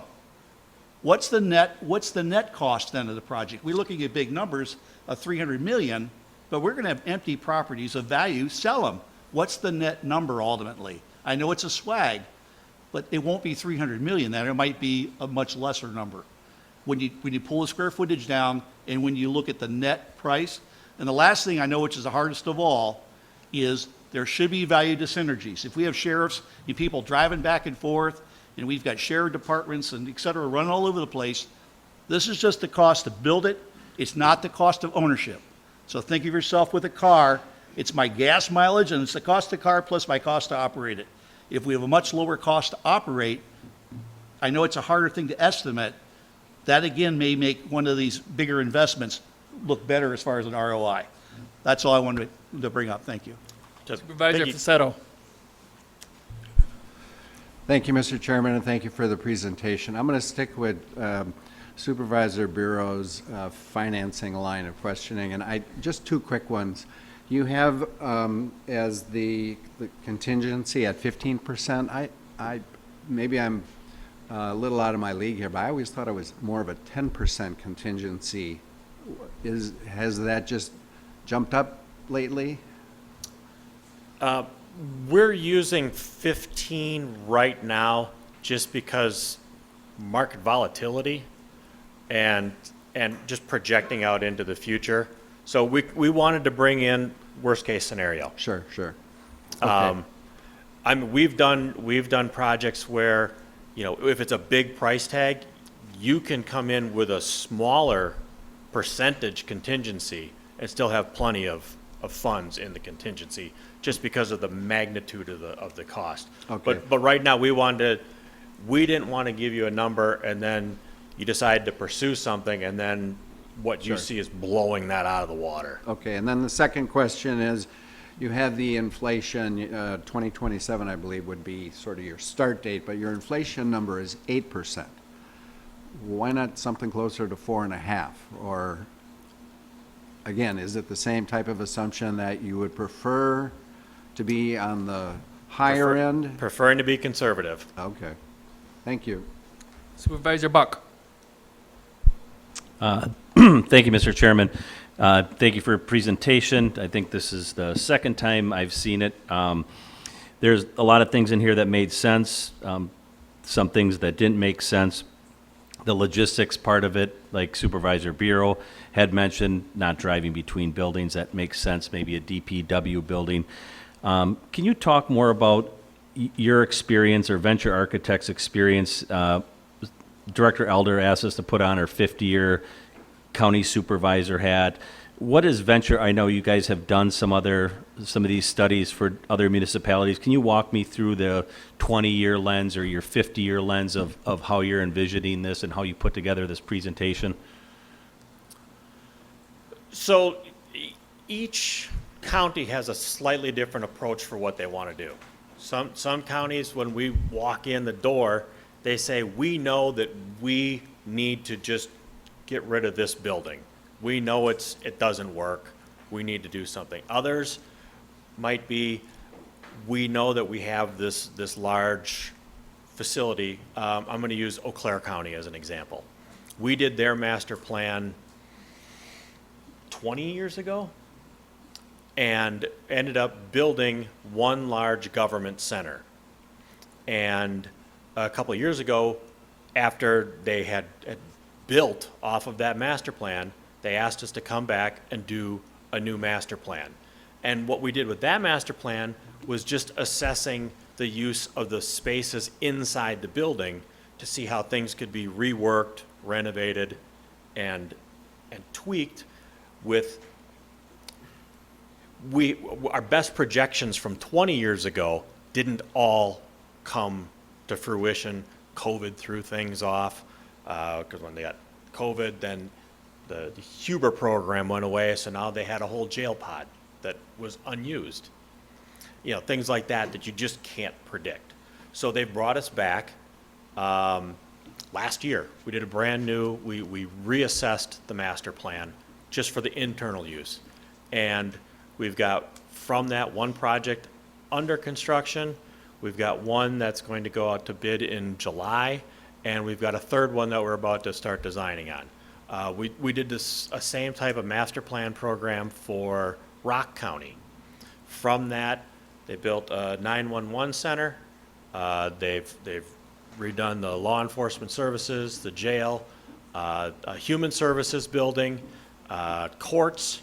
So it's just a matter of, we provide the plan, and in your case, we're providing lots of options. In those cases, they had a little more definite idea of what their needs might be, so those were a little more refined, narrowed down as to what it could be. In this case, because you have so many buildings and so many departments and so many different places, and these are really big ticket items, we thought the best approach here would just be to lay out all your different options for you. So now it's up to you to say, this is the way we want to approach this. And again, like I said, you can pick some of A and some of B and play with the numbers and play with the years that you do it and try and come up with the best approach.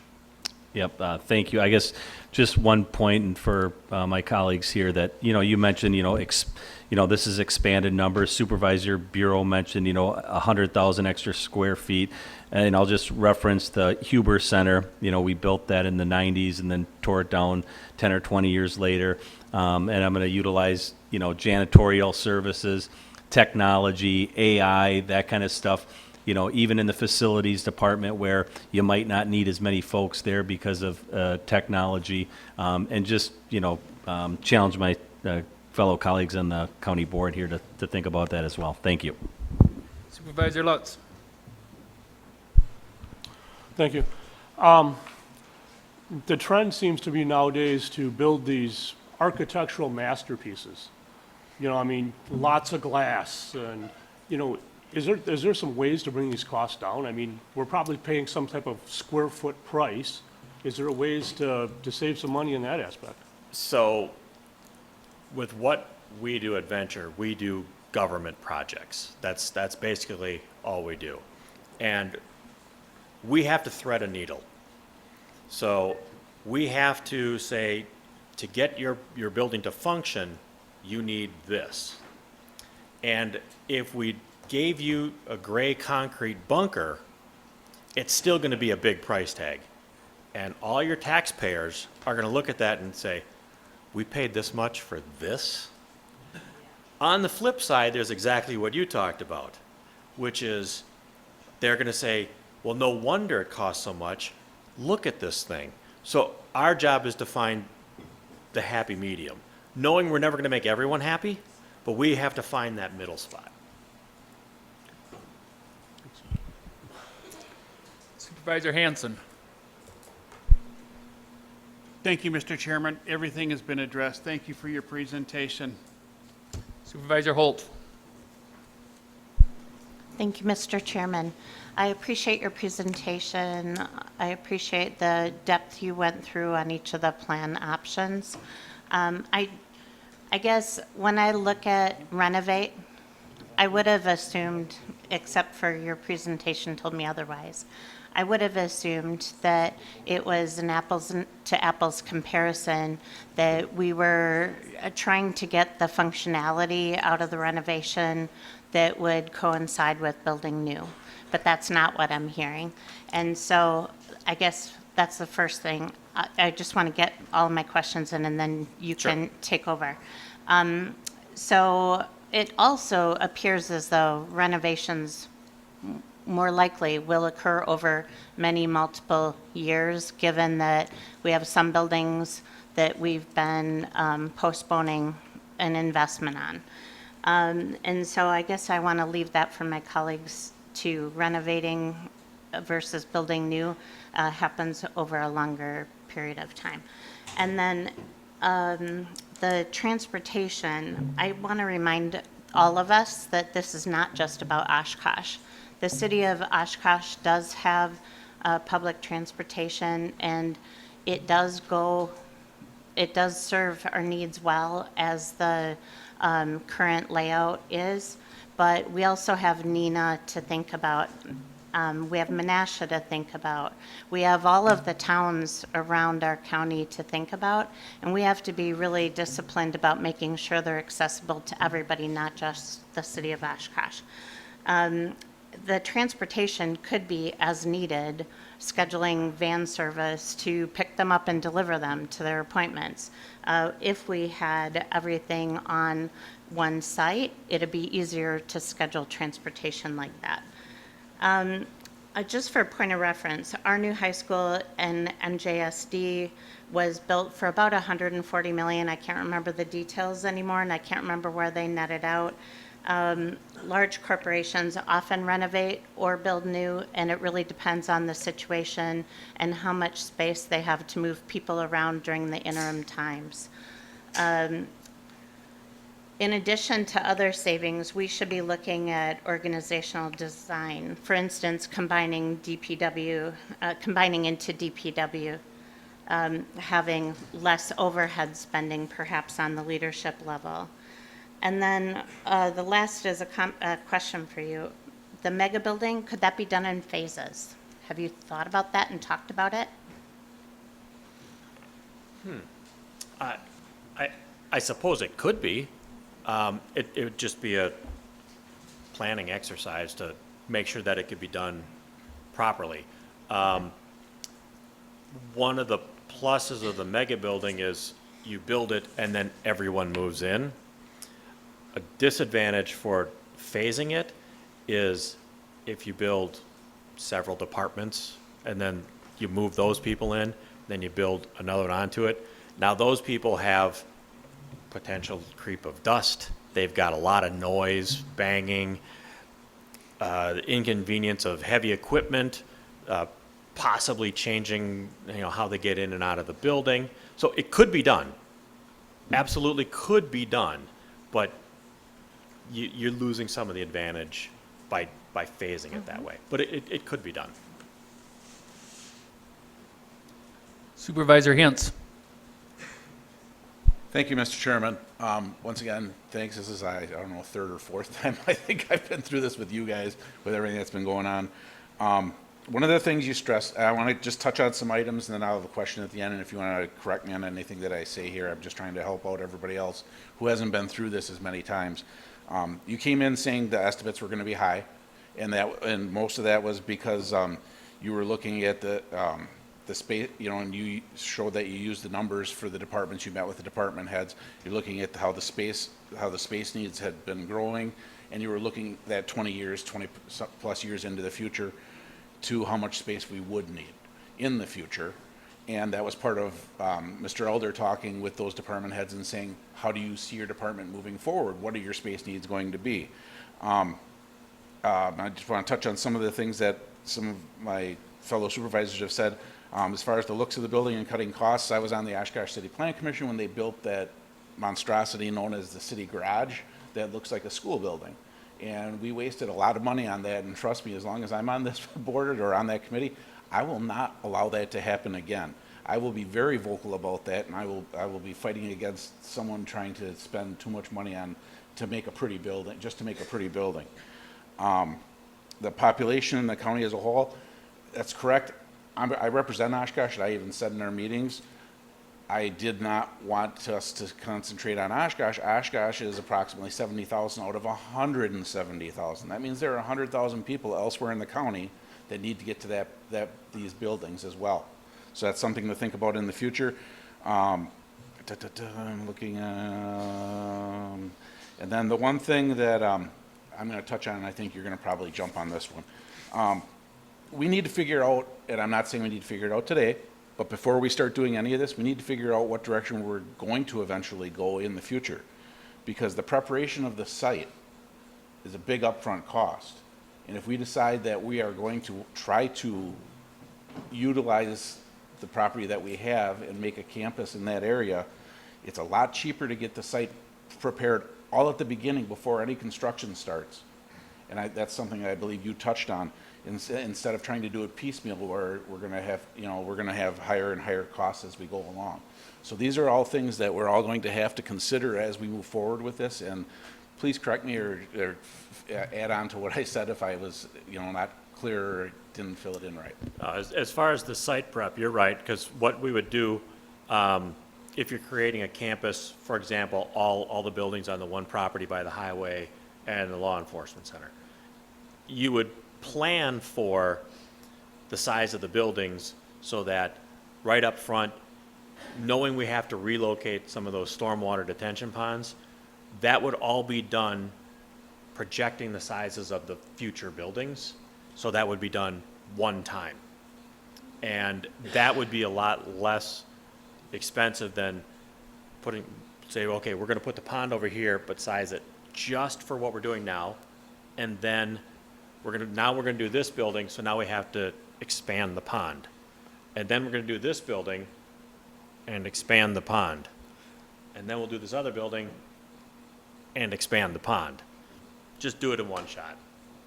And maybe at the end, the building has grown, things grew bigger than what they needed, you have to expand the pond one time. Supervisor Powers, second time. Thank you, Mr. Chairman. Experts seem to tell us that the next major war that's fought will not be over oil, but it'll be over water.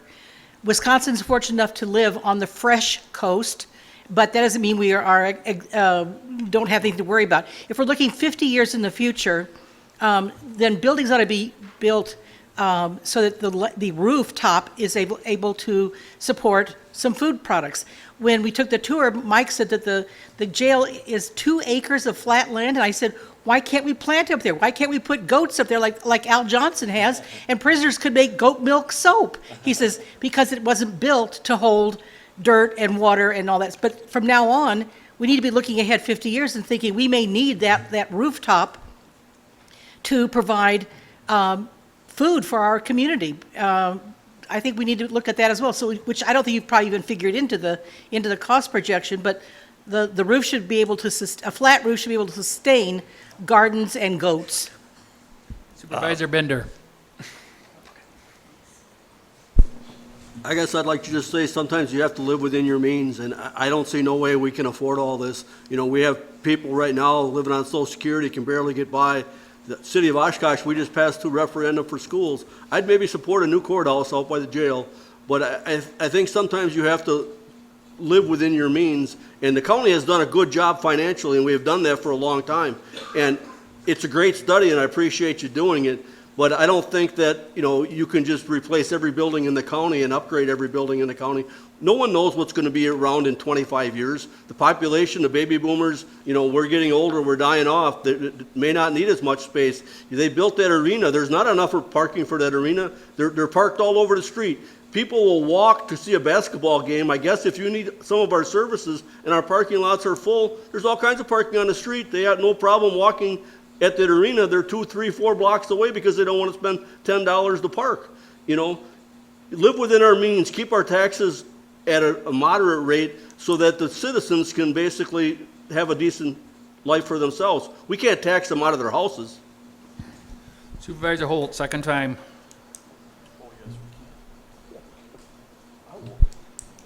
Thank you, Mr. Chairman.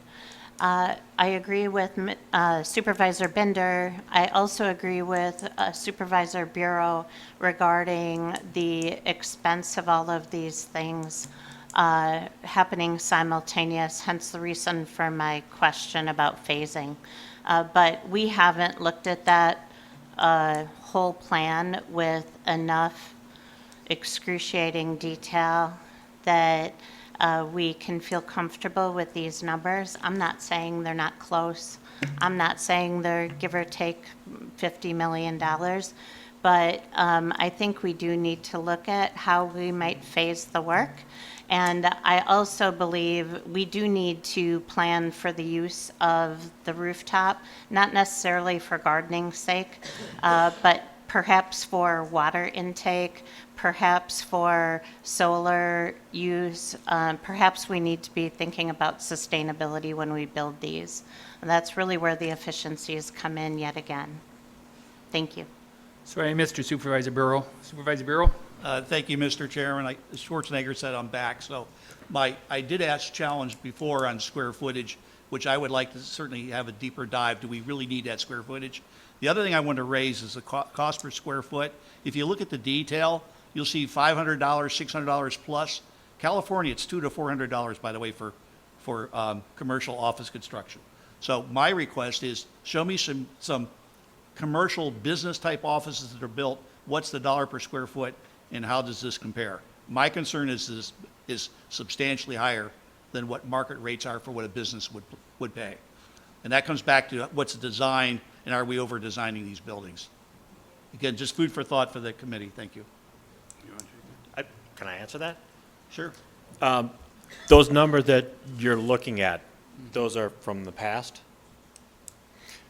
Costs these days have exploded.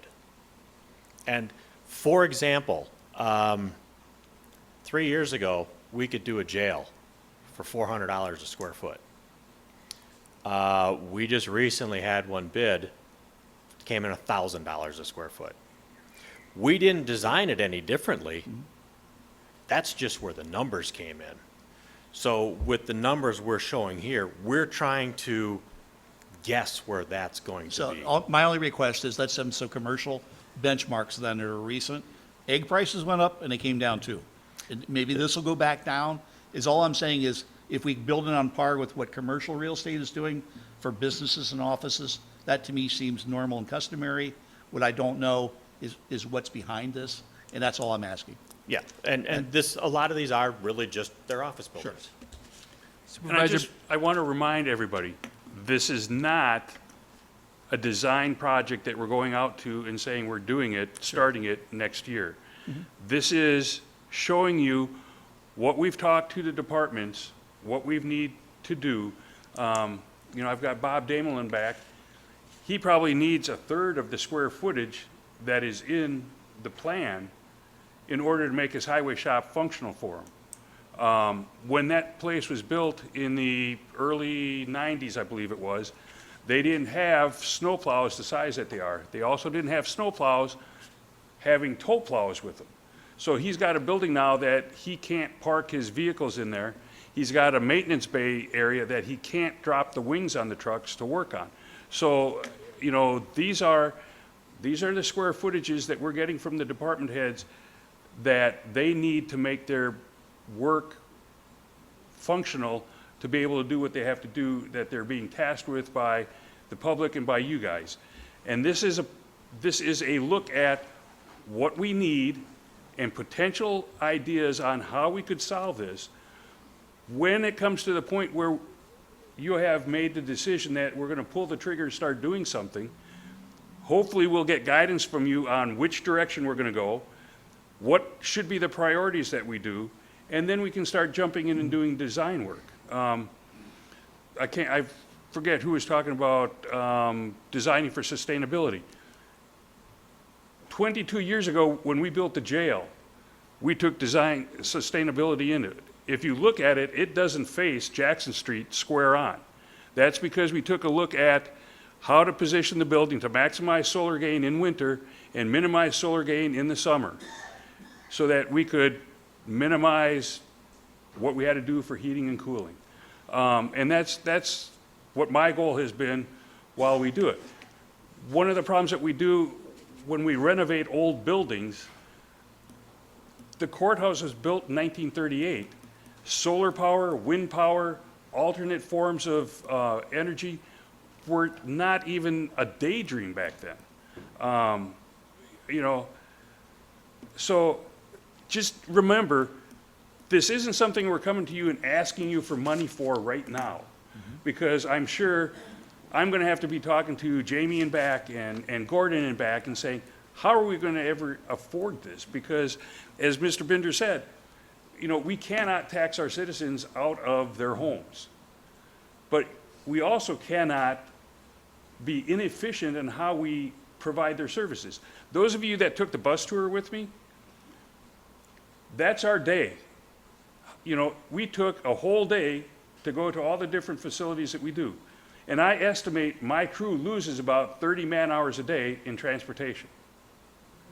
So that's, what, 4 guys that I have, you know, I could have 4 more people doing work if we didn't have to drive to Neenah, if we didn't have to drive out to Parkview. My building is the furthest one south of the county. So it's 20, 25 minutes to get to Neenah, you know. It's 10 miles to get to Parkview. It's 10 miles to get to the highway. It's 10 miles to get to the jail. And that's all, you know, as Mr. Bureau said, that's all operational costs. It's gas, it's wear and tear on vehicles, it's lost time of productivity. You know, if I was running a business, I definitely would not want to lose 39 man-hours a day in productivity because of where my business is situated. I would try to get my business situated to where my customers are. And that's what we're trying to look at here is how can we put government functions for the county, which deals with, as Mr. Hintz pointed out, 178,000 people in the county. How can we be more convenient and more efficient for everybody in the county to get what they need from the county? And, you know, even looking out in 50 years, who knows what we're going to be tasked with doing from the state, from the feds, and from the taxpayers asking us to do certain things for them. It's really hard to look at this, and I guess what we're trying to do is, I don't want to say show the worst case, but this is what we're kind of estimating we need to do to make us efficient and hopefully save money for the county in the long run. Supervisor Patterson. Thank you, Mr. Chair. Sorry, I didn't have a request to speak button on my computer. I apologize if this was covered, but I was writing notes and trying to read and get caught up on everything. Was there ever an answer on those 980 buildings? Can we have health services in vicinity to those secure prison-ish type buildings? Did we ever Yes get an and answer no. on that? Okay. Have I gotten it in writing? No. Have I gotten any answer from DOC or Health and Human Services? Not our Health and Human Services in writing? No. Yeah. So I would shy away from that personally. I mean, that was not all just my call. We have other locations that we could do. Right. And then I guess another thing that we're obviously focused on centralized locations, right? Has there been any discussion at all about decentralized locations where we have smaller buildings but spaced out around the county? I mean, I know that there are some challenges with that, but when I look at that small building that we have in Neenah right now, could we build a larger building than the one there and space out some of where you have members of each department located around the county? I know Brown County Highway Department used to work that way, but just wanted to throw that out there as a question. Thank you.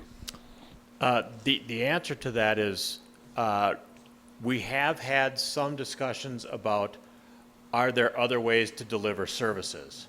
So we've touched on that, but that kind of goes to when I said that these aren't the only solutions, and if we wanted to cover all of them, we would be here till sometime, probably Saturday or Sunday.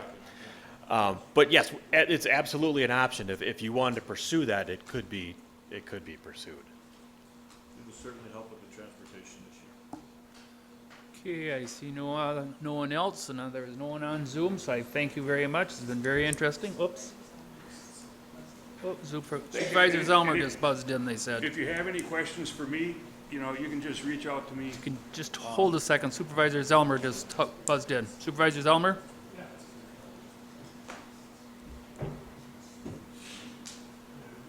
I'm still on. Hi, thank you, Mr. Chairman. Perhaps with our parking situation where there's none excess anywhere, maybe we should think of a parking ramp or two. I'll let 4 or you 5 run with this one. I have stories high. experiences with parking ramps. They are very expensive and very difficult to maintain. Okay, thank you. Just for instance, the cost for a parking stall on flat surface compared to in a parking structure is 2 to 3 times more in a parking structure. And then I'll give you an example. I used to work in the city of Milwaukee. I parked in a parking structure. We had a snowy day. I parked on the 3rd level. The ramp down was glare ice, and at the end of the ramp was a brick wall. It was a very terrifying day to go down. And when you put salt on the building structure like that, it starts deteriorating the concrete, and it becomes a real problem. If you want to see a parking structure, go down and look at Park Plaza. Okay, we thank you very much for the presentation. Supervisor Cox, do you want to bring in the next 2 resolutions, and then the clerk will read it after you bring them in? If you could turn me up. You're on.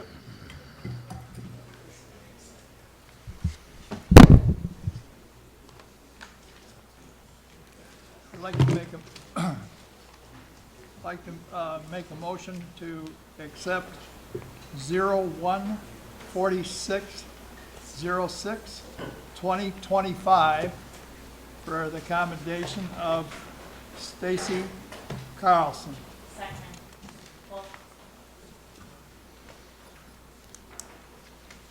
You want to read the next one in? Next one. I would like to make a motion for 0147 06 2025 for the commendation for Brian Conkle. You want to read them and then we'll pass them? Okay. We have the commendation for Stacy Carlson. After 26 years, Stacy Carlson is retiring. Stacy started her career with Winnebago County at Parkview Health Care Center as a CNA, later transitioning to Human Services as a mental health technician and independent living coordinator. She currently is the lead mental health technician for behavioral health. Stacy's dedication to the individuals of Winnebago County does not go unnoticed, and she will be missed not only by her coworkers, but by the individuals she works with one-on-one each day. Thank you, Stacy, for your service to Winnebago County residents, and we wish you nothing but the best. And I have a commendation for Brian Conkle. Brian Conkle retired on his 28th work anniversary with Winnebago County. He retired from his financial associate to accounts payable position in finance after 22 years of service. Prior to working in finance, he was an account clerk in the Human Services Department for 6 years. Brian was honest, reliable, hardworking, and a team player, and he will be missed. Brian will enjoy his retirement years with his wife Linda, their children, and grandchildren. Winnebago County and the Finance Department wish Brian the best in his retirement years. All those in favor of Stacy Carlson and Brian Kunkel signify by saying aye. Aye. Those opposed say nay. Carried. Consent agenda. Do I hear a motion to approve the consent agenda? Second. Motion is made and second to approve the consent agenda. All those in favor signify by saying aye. Aye. Those opposed say nay. Carried. Ordinance number 014806-2025, approve amendment to section 7.16 of the Internal Code of Winnebago County All-Terrain Vehicle Utility Terrain Vehicle Routes and Regulations. Supervisor O'Brien.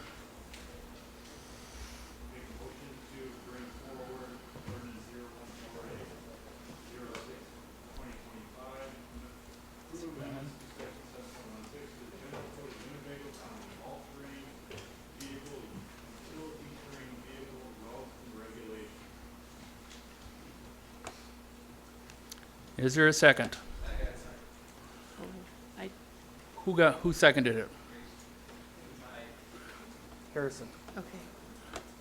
Motion made and seconded. You Yeah, they're speakers. got There you speakers? go. Supervisor Buck. Thank you, Mr. Chairman. And thank you for bringing this forward. I will be supporting this tonight. I think we should find ways to keep people in our communities and recruit more folks to stay in our communities. I think folks, as you heard from the groups behind us tonight, that folks, Merrimack County, all over the place are utilizing ATVs, UTVs, that sort of things, and people are moving to these areas or staying in these areas because of these things. And so we should be looking at ways that we keep people in our communities and recruit more people in our communities. And as far as the safety goes, you heard that, snowmobiling is on the downfall. Motorcycles are dangerous. A lot of things are dangerous, but, ATVs and UTVs have been around for a while now, and I think we should give the folks in the area that are asking for this, we should give them the freedom to do that. Thank you very much. Vice Chairman Fari. Thank you, Mr. Chairman. I'm going to offer an amendment to this resolution on line 62.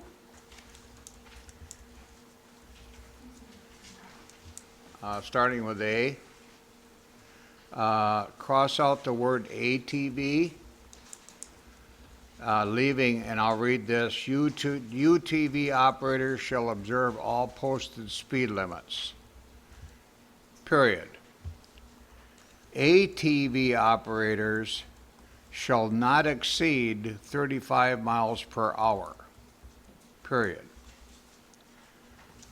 Do I have a second? Thank you. Seconded by Bender. Let me give you a little background. This came up at the Highway Committee, and obviously, I introduced the same amendment, and it lost on a tie vote. After that, I took it to, I represent 4 towns, either in whole or in part. That would be the town of Neenah, town of Vinland, town of Winnebago, and town of Oshkosh. And I posed the same ordinance to them, specific in regard to the speed limits. There was consensus with the town of Winnebago and town of Vinland, I'm referring to the town board, that ATVs are dangerous when you start running those on hard surface roads over 35 miles an hour. They have no problem with UTVs. They're a totally different machine, much bigger and capable of safely addressing that speed. Town of Neenah, I will mention, does not support this ordinance, as Supervisor Nussbaum indicated. Town of Oshkosh is impartial. So I think, and I agree with the town of Billund and town of Winnebago, that we certainly accept approving this and giving the opportunity to the residents of our town. But we prefer that it be done in a safe manner.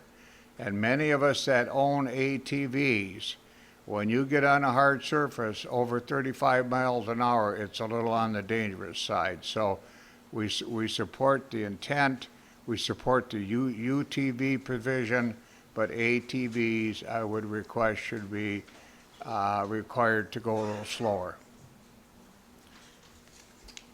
That's the explanation behind the reasoning for the amendment. Supervisor Holt on the amendment. Supervisor Dowling on the amendment. Supervisor Hancock Cook on the amendment. Supervisor O'Brien on the amendment.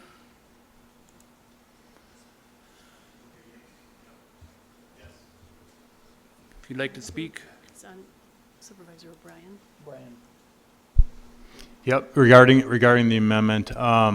So it seems like a lot of the towns really want that 35 mile an hour speed limit, and inside the, I guess I'm struggling with this because it's inside the town, like in a town area where there's like town roads and whatnot. The speed limit's going to be 35. It's going to be 25 miles an hour. They're going to be observing the posted speed limit. When you get outside of town, then it's, then we're right now, as the amendment is, or as the original amendment is written, is speed limits that are posted. All vehicles would be speed limits that are posted. I just think this adds extra confusion, and I don't see a real benefit to it. So I wouldn't vote for this amendment. Supervisor Nelson on the amendment. No, sir. Supervisor Powers on the amendment. No, sir. I'm sorry.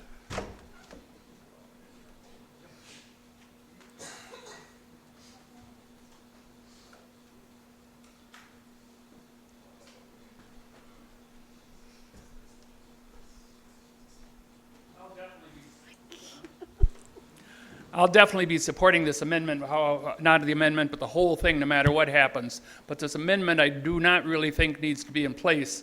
The town of Rushford and all the townships over there, Nepeascum, Utica, other than the town of Armour, the part that I represent does have it, but on the other part they don't. They all have, and they definitely want this. The 35, I can understand where Supervisor Fari's coming in, but the only accident that we had just lately in the town of Rushford was on a three-wheeler, or ATV, but it was in his own driveway. He was doing burnouts on the gravel, and he ended up with, they had to have a helicopter and everything there to have him while he was home in a couple days, but whatever. But that was right in his own driveway. He wasn't on the road whatsoever. So I think if you're looking at this as an amendment, I think it should just be left as the whole thing. I can't speak for the police, but they can go ahead and regulate it. They're not going to, I don't think they're going to go ahead and come out there and see if you're going 35 or 55 or whatever you're going anyways. So I just feel as though what they're going, if they're going one, they're going the other. They're going down the ditch or whatever, they're going to keep on going with their buddies or whatever. If you want these people to go, well, some of their UTVs going 55 and all of a sudden you got ATVs struggling along behind at 35, if you're looking for a problem, there's going to be a problem there. So I'll definitely not be supporting the amendment.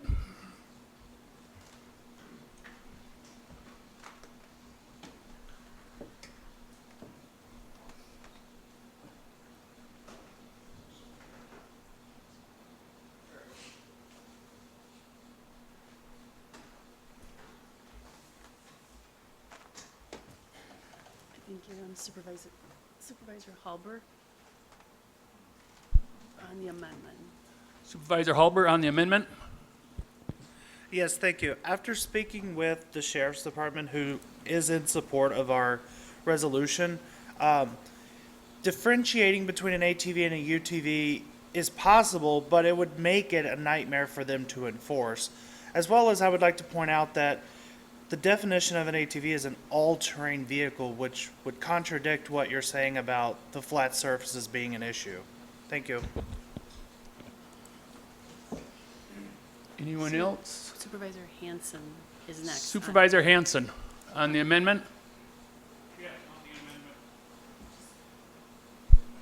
I am neither yet opposed to or in favor of the amendment. I have a question that is a little bit twofold that perhaps the Sheriff's Department can answer.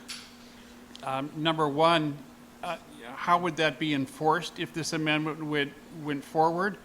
And second,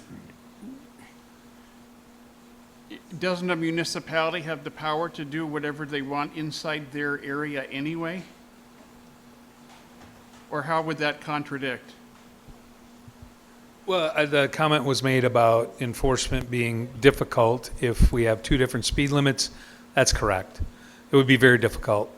Just yesterday, I encountered a moped doing about 35 on Highway E.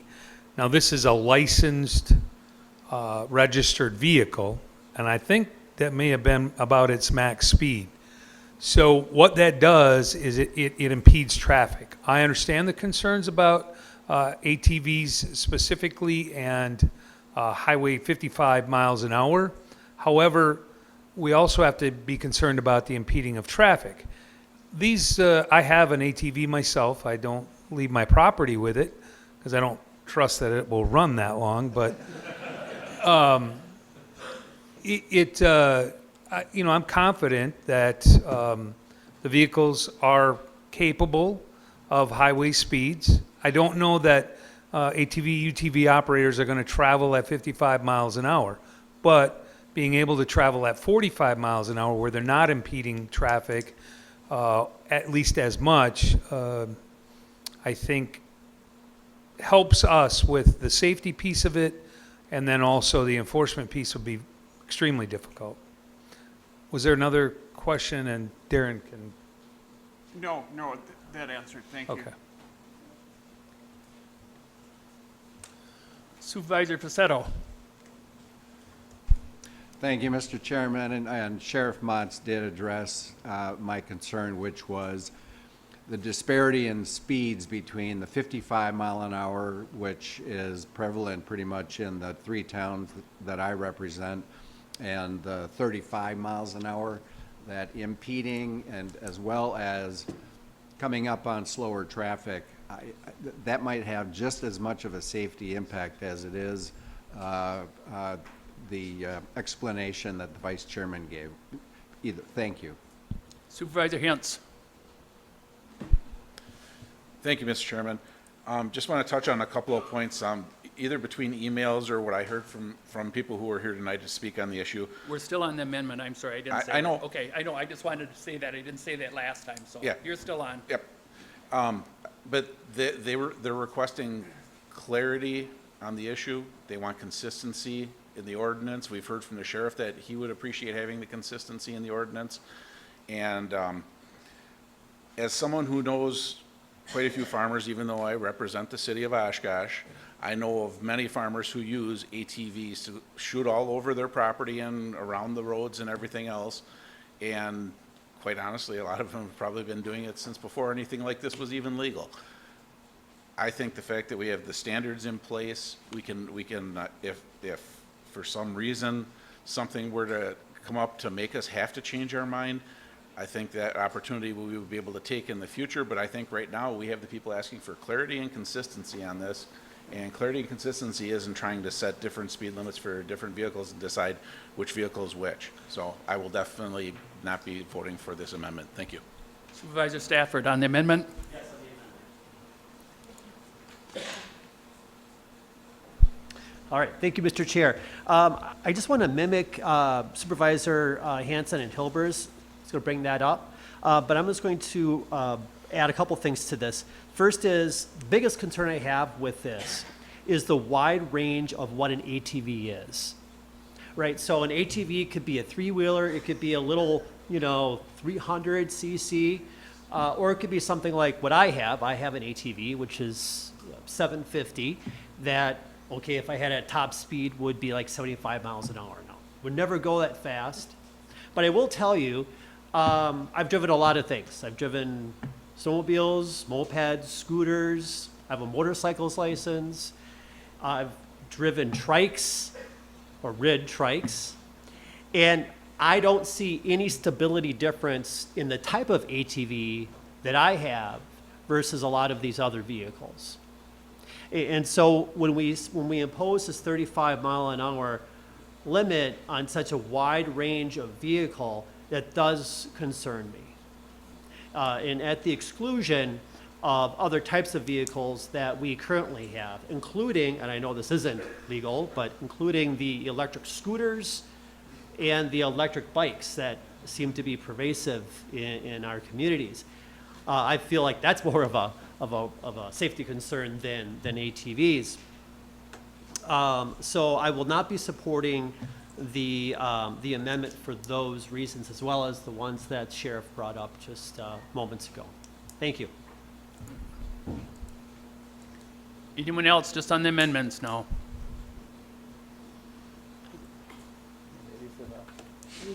Sorry. They'll have to raise their hand because they're out of order. I don't know if any of those. No, I asked if anyone else. Okay. On the amendment. If not, we're ready for the vote. Now, are you going to do it by machine? We should do it by machine. Might as well.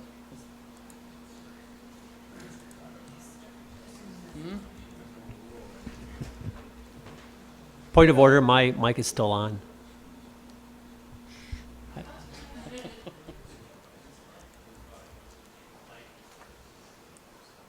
that didn't pass. That didn't pass all the way, I don't think. No. Wow. That you had a, right. You're no? Are you a no?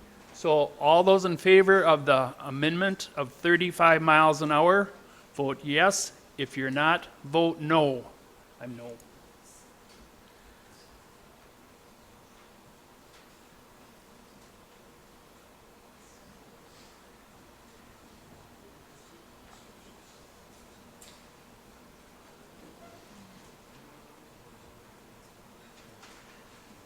Can Crystal vote? Yours is in.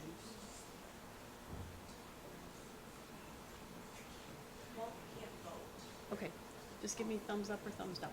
Down. Just have to find it.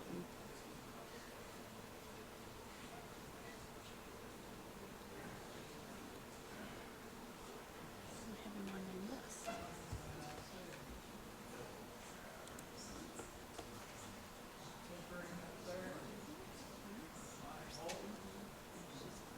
Pardon? I don't know, she's looking here.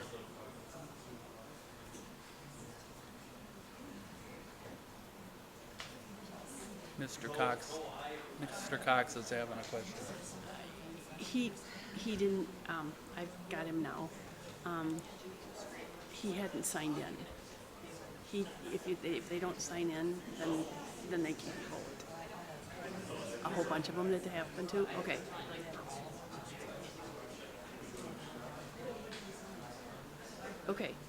Okay. I will, let me see ones. Is Tim Patterson the same thing? Okay. Okay, now he voted. Yep. How about Morris? Mr. Cox had a question. Okay. It's, if they didn't sign it, that's our problem. Why don't they stand up for yes and sit down for no? Stand up for yes and sit down for no. It's just Morris now, so Let me, then somebody will say that made a mistake and didn't count right. Okay, just, is he, if Morris can just tell me yes or no. Just give me a thumbs up or thumbs down. Thumbs Yes up or or thumbs no? down? No, Morris. Well,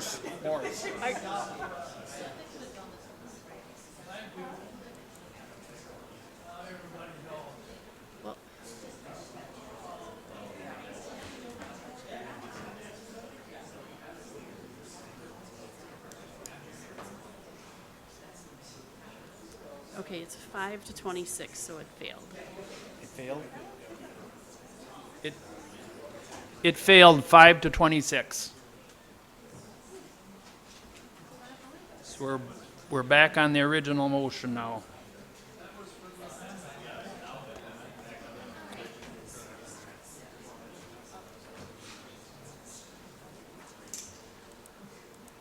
Now, I'll read the ones that I got written down here in order, but if I missed it, you'll just have to check back in.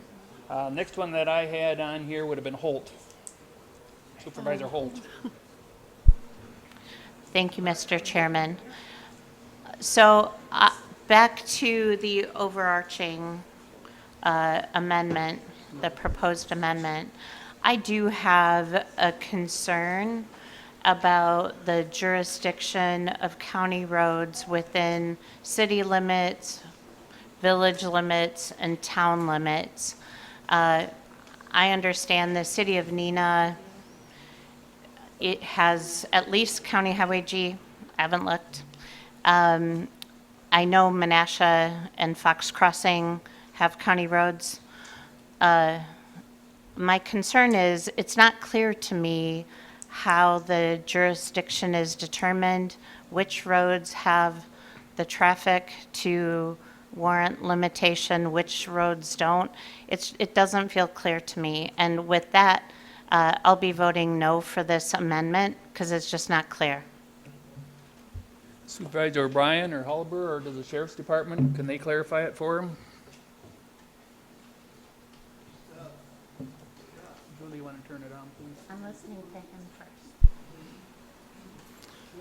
Okay, in regards to the jurisdictional question, when we met with the ATV, UTV clubs, we specifically excluded roadways that were going to be primarily in other jurisdictions, such as County Highway P and AP, which are essentially city streets in the city of Menasha. County Highway Double B, which is primarily in Fox Crossing, and really, it doesn't get you anywhere. It's a road that goes nowhere. County Highway O is the same thing. Double I east of 76 was excluded just based on traffic volume. Double J was excluded based on traffic volume and proximity to the city. So we took all of that into consideration during our initial conversations. G, we did not exclude, simply to allow people the opportunity to move from east to west across the county. Okay. Jurisdictional, can you answer the jurisdictional question? County Highway G, the properties on the north side of G are in the city of Neenah. That has been annexed, but we have the primary enforcement on County Highway G. Supervisor Hancock Cook. I have a couple questions, and again, I am also from the city of Neenah, and I know the city of Neenah is not keen on this one, as was referred to by another supervisor earlier. Will you talk into your mic, please, that we can't hear? Oh, sorry. That's okay. Thank you. I just wanted to highlight that the city of Neenah is not supportive of this, and I've had contact with leadership in the city of Neenah as well as constituents. And I don't hear from constituents a lot, so this is something they were concerned about. The other thing is that I have been looking at that. We see that ATV, UTV fatalities are increasing, probably due to increase in use, but that there seems to be not an issue with people. The concern I have is when you look at those fatality data, is the operator Wisconsin safety certified, and the mass of them, or almost all of them, are saying no. So I don't think that we have a problem necessarily in people not using them or maybe being licensed, but they aren't necessarily trained on the use of these vehicles. I don't know that this is in the best interest of the public if people aren't actually getting the safety training. And I know that's a bigger issue than this, but that's why I'm concerned about the increase in fatalities.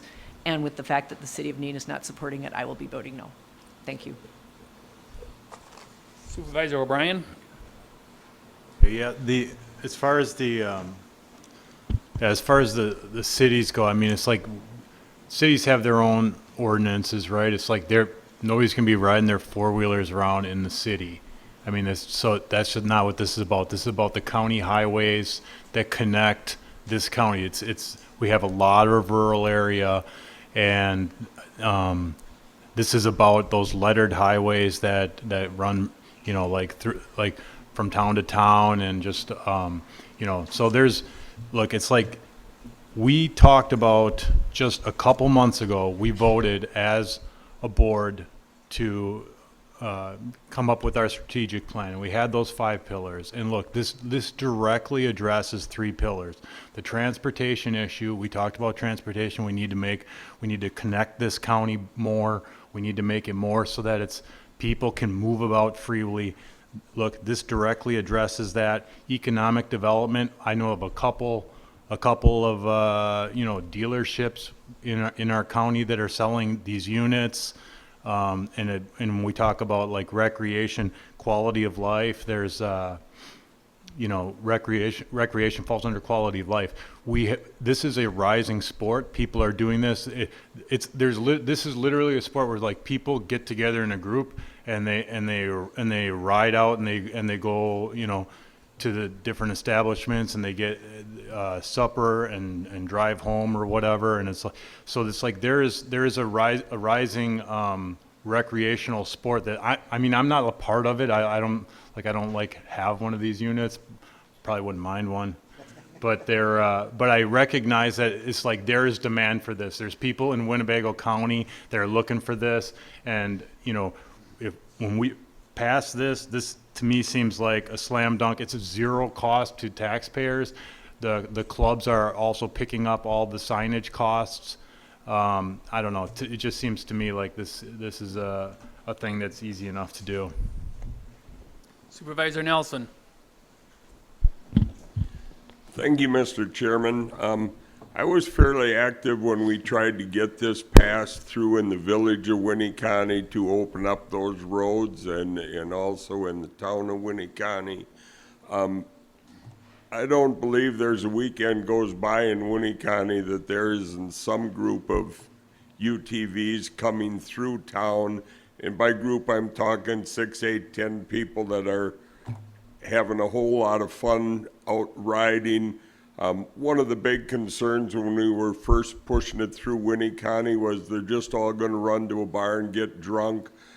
When you've got a UTV that's $30,000, $40,000, you'd be really foolish to do that. And owning a bar in Winneconne, most of those guys come in for a hamburger and a soda pop, to be quite honest. So that problem has never even arisen. Also, ice fishermen, it's huge. Everybody knows Lake Poygan's the best ice fishing lake in the state. So, but you got to cross Highway B in order to even get onto Lake Poygan. So, for those connections that you can't make, if you can just take a county road for a half a mile or a mile, it saves you trailering 5 miles to get somewhere. So for all of those reasons, and I would hope that most everybody's had their mind made up, the fact that we have this group here backing and supporting this, I would also like to call the question. Motion is made and seconded to call the question. I saw you were next. We better on this here because there's a lot of them to speak.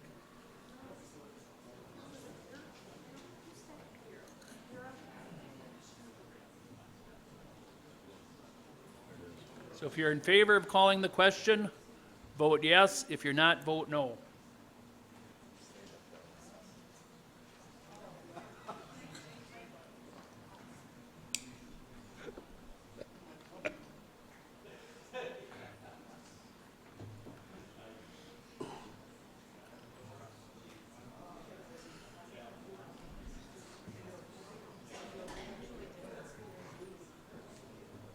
Supervisor Mako?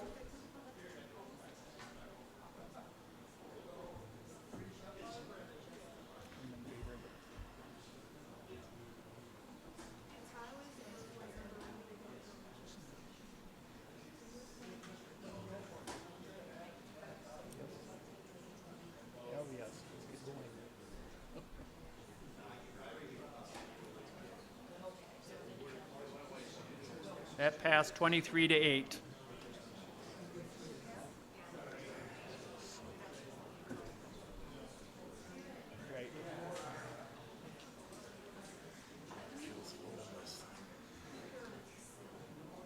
Fingers crossed.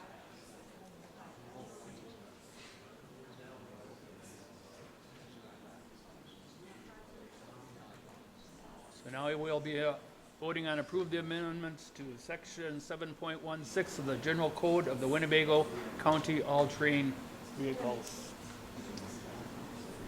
If you're in favor, we're going to do machines.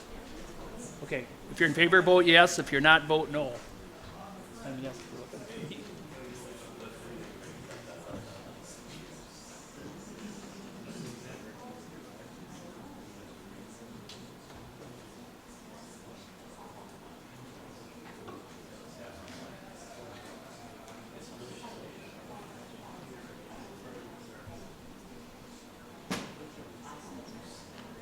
Pardon? When we're done with this.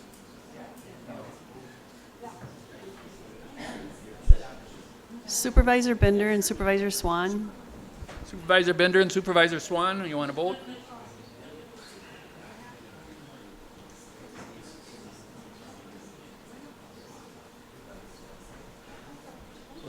Taking a 5-minute break right after the results of this.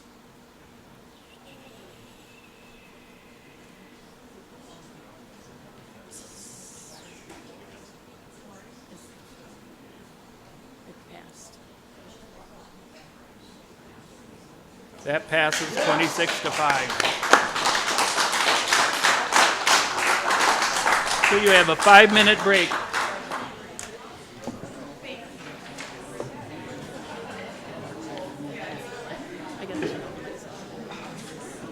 Must have been because of you.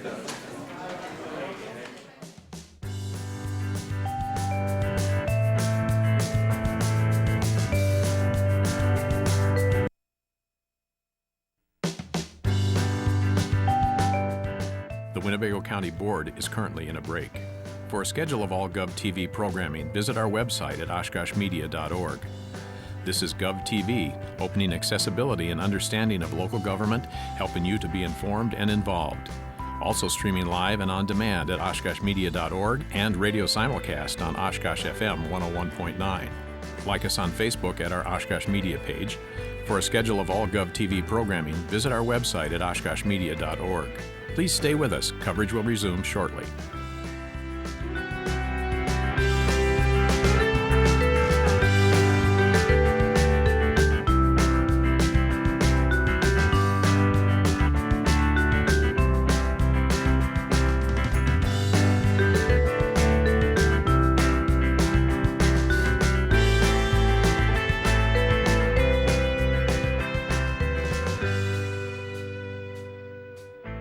The Winnebago County Board is currently in a break.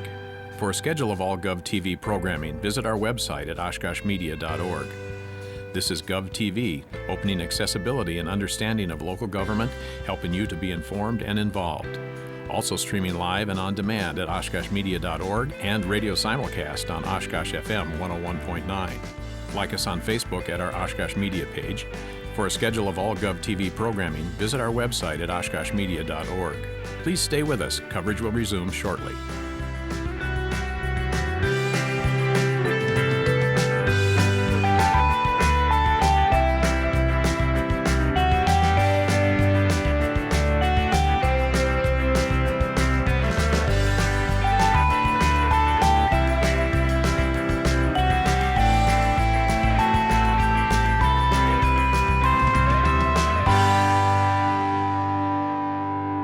The Winnebago County Board is currently in a break.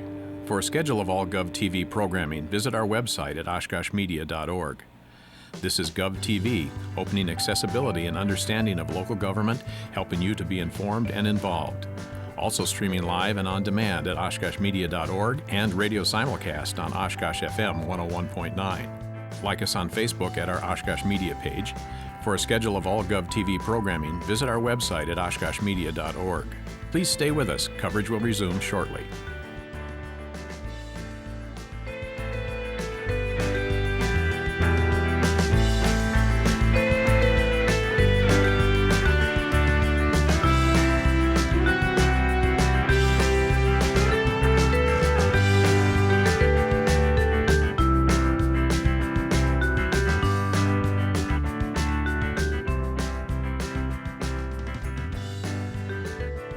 The Winnebago County Board is currently in a break. For a schedule of all GovTV programming, visit our website at oshkoshmedia.org. This is GovTV, opening accessibility and understanding of local government, helping you to be informed and involved. Also streaming live and on demand at oshkoshmedia.org and radio simulcast on Oshkosh FM 101.9. Like us on Facebook at our Oshkosh Media page. For a schedule of all GovTV programming, visit our website at oshkoshmedia.org. Please stay with us. Coverage will resume shortly.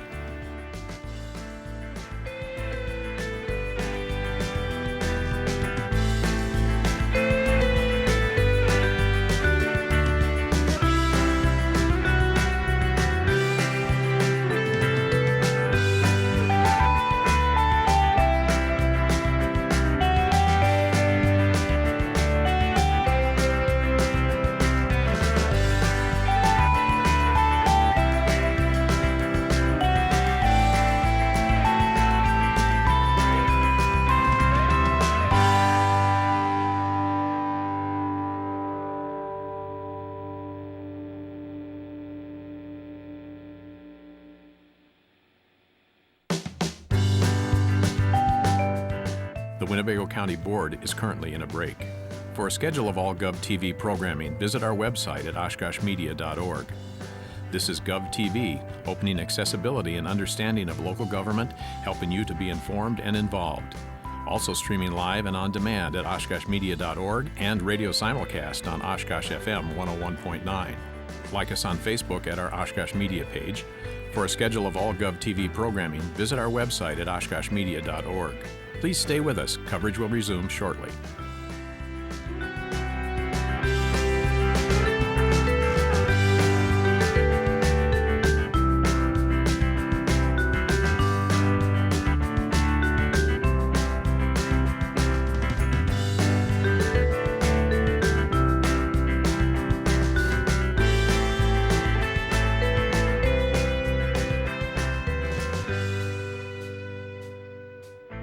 The Winnebago County Board is currently in a break. For a schedule of all GovTV programming, visit our website at oshkoshmedia.org. This is GovTV, opening accessibility and understanding of local government, helping you to be informed and involved. Also streaming live and on demand at oshkoshmedia.org and radio simulcast on Oshkosh FM 101.9. Like us on Facebook at our Oshkosh Media page. For a schedule of all GovTV programming, visit our website at oshkoshmedia.org. Please stay with us. Coverage will resume shortly.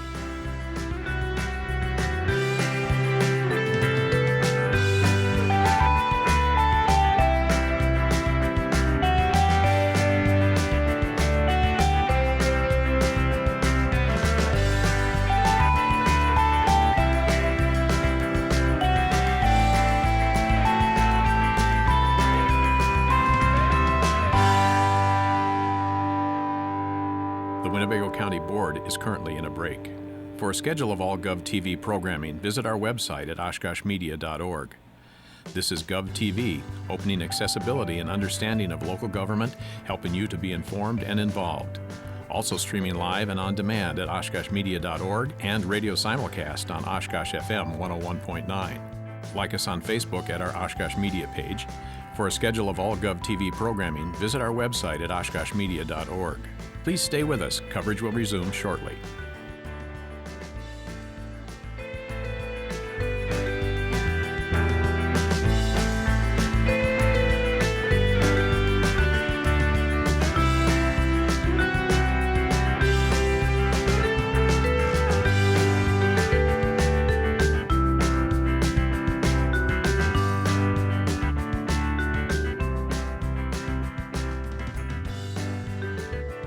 The Winnebago County Board is currently in a break.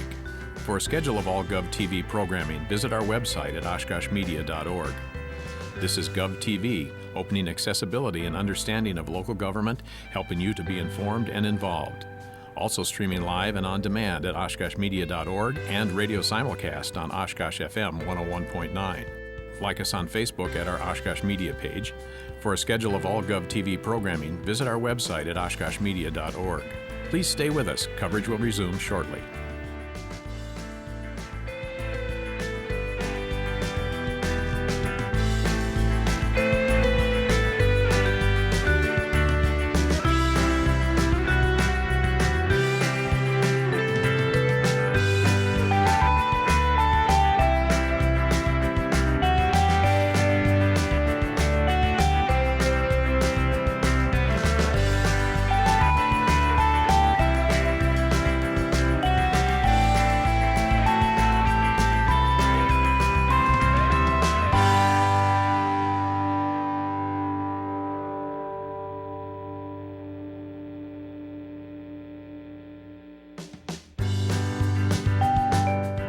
The Winnebago County Board is currently in a break. For a schedule of all GovTV programming, visit our website at oshkoshmedia.org. This is GovTV, opening accessibility and understanding of local government, helping you to be informed and involved. Also streaming live and on demand at oshkoshmedia.org and radio simulcast on Oshkosh FM 101.9. Like us on Facebook at our Oshkosh Media page. For a schedule of all GovTV programming, visit our website at oshkoshmedia.org. Please stay with us. Coverage will resume shortly.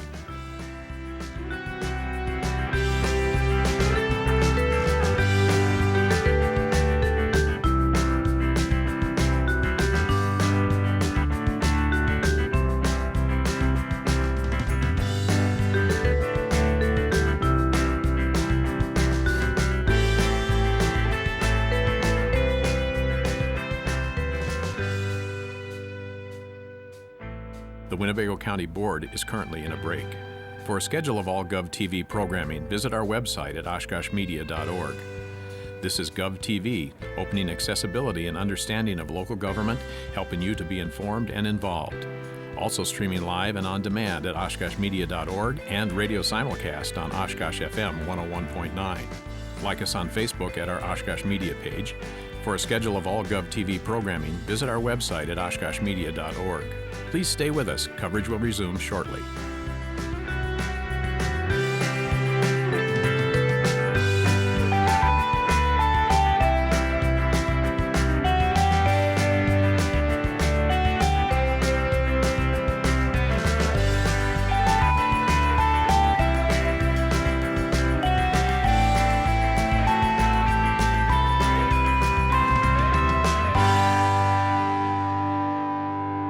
The Winnebago County Board is currently in a break. For a schedule of all GovTV programming, visit our website at oshkoshmedia.org. This is GovTV, opening accessibility and understanding of local government, helping you to be informed and involved. Also streaming live and on demand at oshkoshmedia.org and radio simulcast on Oshkosh. Amendment, $870,000 from general fund balance to UWFCC and acceptance of any revenue. Supervisor Cox.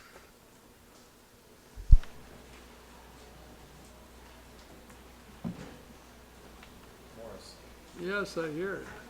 I'm trying to find it on this damn sheet. Hold on a minute.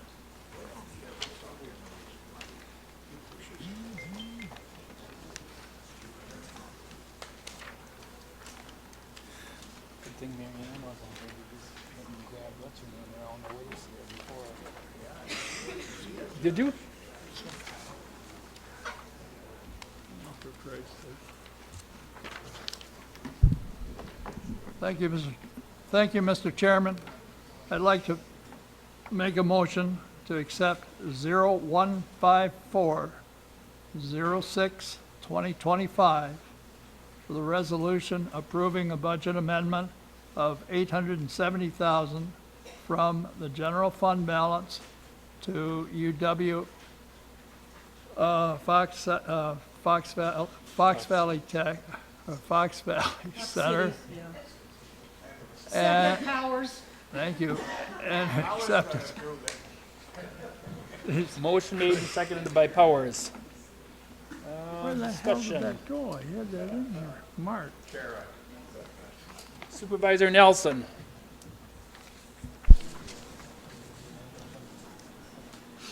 Do you have anything on this, or was it still left from last time? Thank you, Mr. Chairman. I just want to say, I think we kind of pretty much agreed to this resolution when we accepted the campus at the beginning. I mean, it's ours, we have to maintain it, and we've had plenty of discussion that there's a lot of people extremely interested in maintaining this. They just need some time. We need some time to get it all put together. And I just kind of believe this resolution is, I don't see that we have a whole lot of choice. I don't like spending the 870, but I think there's good things coming out of this campus and our acquisition of it, and I certainly will be supporting this resolution. Supervisor Dowling. Thank you, Mr. Chairman. My one question was on line item for $43,000 for a inflatable planetarium. It was my understanding that that was to be purchased in lieu of possibly losing the planetarium building, so I'm curious to know why it's still on here.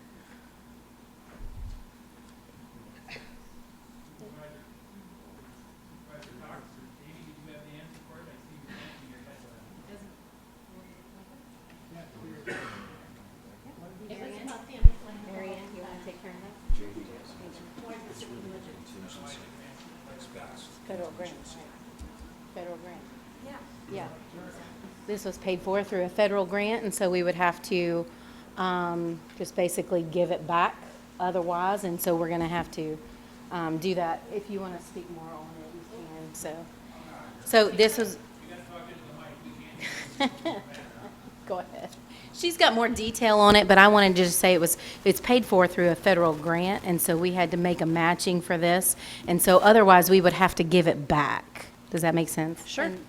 And again, I wasn't here during the last meeting, but the agreement that you approved indicated that there is a provision in terms of if the federal government comes and asks for the portable planetarium, we will basically work with UW regarding disposition, and we have an out regarding that. But there is a matching grant in terms of services in kind to match the 45,000. So I think that's basically why they put the 45,000 in. Is that right? Yes. Okay. Okay, I just wanted to save $1, so thank you. Thank you. Thank you, Mr. Chairman. You know, like Supervisor Nelson said, I know that we've made a commitment to this process, and I will certainly approve it, but I'm a little concerned about the numbers. And I guess unless I've missed something, any of the literature that we've had prior to this discussed the idea that we would be looking at maybe having to take a balance of about $600,000. Those are the numbers that I thought I was reading in some of our previous proposals 3, 4, 5 months ago. I'm a little concerned when all of a sudden this amount already, the first amount we're looking at, is a 50% increase over that original 600 grand that we were talking about. And so these numbers, the growth of the numbers, I find very concerning. Another one that I'm not sure about. I mean, when we have a $90,000 total that's rolled up under miscellaneous, I mean, we're required to actually report or actually make decisions on amounts that are, what, 15,000, I believe, was the amount that we passed as a board 2 months ago. You know, I mean, is there any greater detail on $90,000 worth of miscellaneous? Or is that a series of 18 $5,000 expenditures? Again, the snow removal, I thought we had a pretty light winter. I can't believe we blew through half our snow budget in 1 year. So I'm just worried about some of these numbers. I would like to have a little bit more clarity and granularity on this. But I will, of course, support this effort as a whole. I'm just stymied by the additional $270,000. Thank you.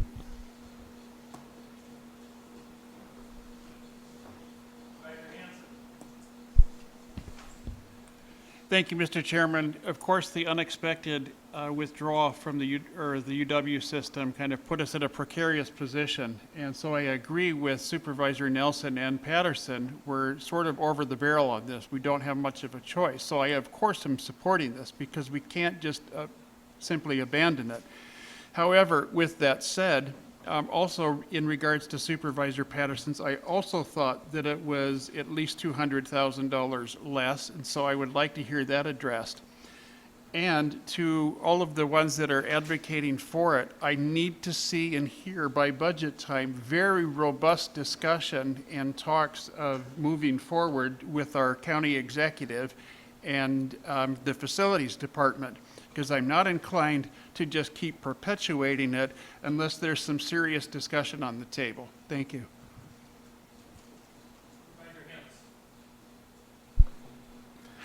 Thank you, Mr. Chairman.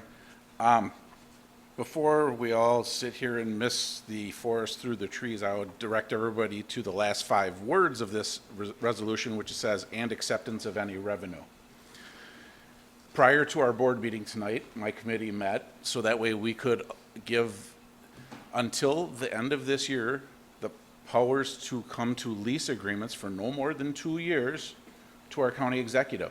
And that's give him the flexibility to get things in. We've heard from so many people who want to do things at the theater. We've heard from people who want to do things at the Barlow.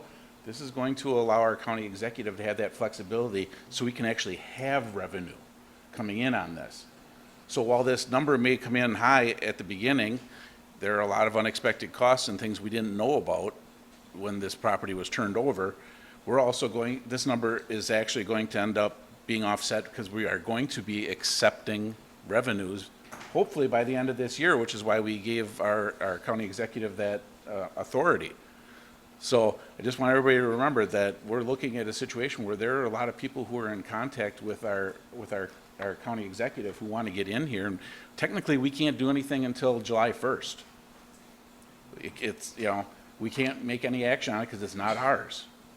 And we have to remember that as of right now, that's what we're trying to do, is we're trying to set ourselves up to succeed with this and get through this year so we can make a solid plan on it going into next year. So, thank you. Thank you, Mr. Chairman.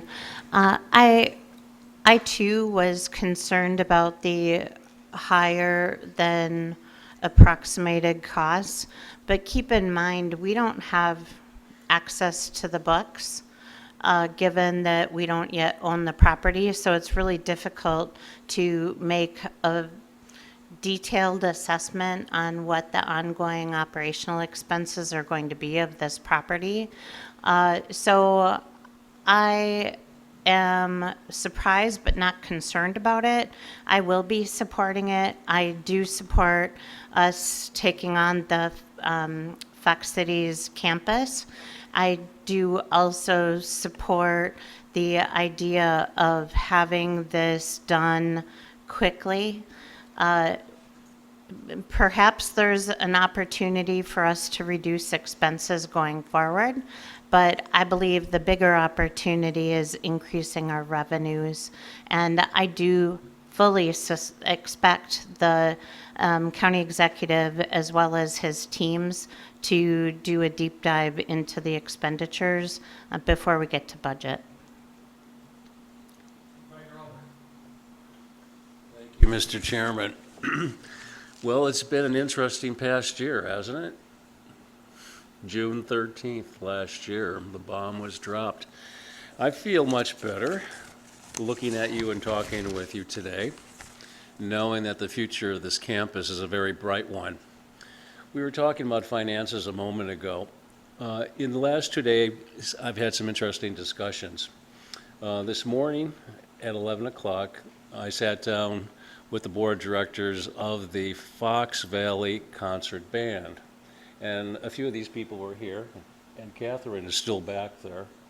They are very eager to go back to the CAC and bring their audiences their music once again. I was speaking the last 2 days extensively with Melody Beckinger, who's the president of the Attic Theater Group. She has ready money to pay the county for the use of the CAC, $10,000 to $12,000 per production. She would like to sit down with Kobe and with Gordon as soon as possible and put a workable contract together. We have, many other people interested in moving forward.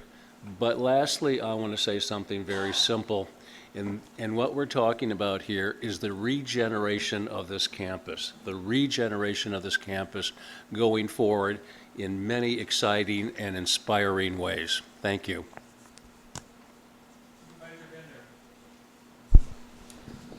When I asked Chancellor Levitt for the breakdown on the Barlow basically covers the wages. So like that $200,000 plus the money for benefits, that should be covered by the admissions. I would think during the summer it'll be slow, but as Christmas comes, November, December will be good months. So that $200,000 probably isn't going to be used. But what I would like to see is the community step up with the fundraising, because the Barlow does need a $2.1 million projection system. And if that would go down next month, that's the end of it. It's hard to get parts for, there's expenses to fix it. So the community needs to step up and show us that they really want to keep the Barlow in the Performing Arts Center and do their fundraising. I believe the Barlow is going to kick off a $5 million fundraising. And if we get the community support, then, I support it going forward. What we're buying is 6 months. We need to see the community behind this to want to move it and keep it going forward. Could I budget $2 million for the next 2 years for not much? Probably not. The campus basically would have to tear it down, put a mechanical room on the Barlow. The Barlow, I think, is self-sustaining, but we need something in that campus that's going to basically bring in a revenue to cover about $1.7 million a year, and we need to find that in 6 months.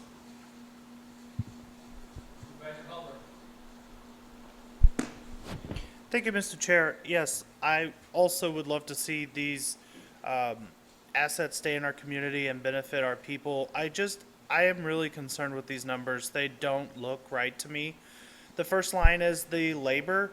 Annually, it's $198, and we're 6 months in. This was written as of June 17th, and the labor cost for the remainder of the year is $20,000 more than what 6 months worth of labor should be, as well as I understand the inflatable cost is there because obviously we haven't purchased that yet. But then if you look at the personal property insurance, it says annually $20,000, but the remainder of the year says $25,000. Why is that $5,000 more for 6 months than it would be annually?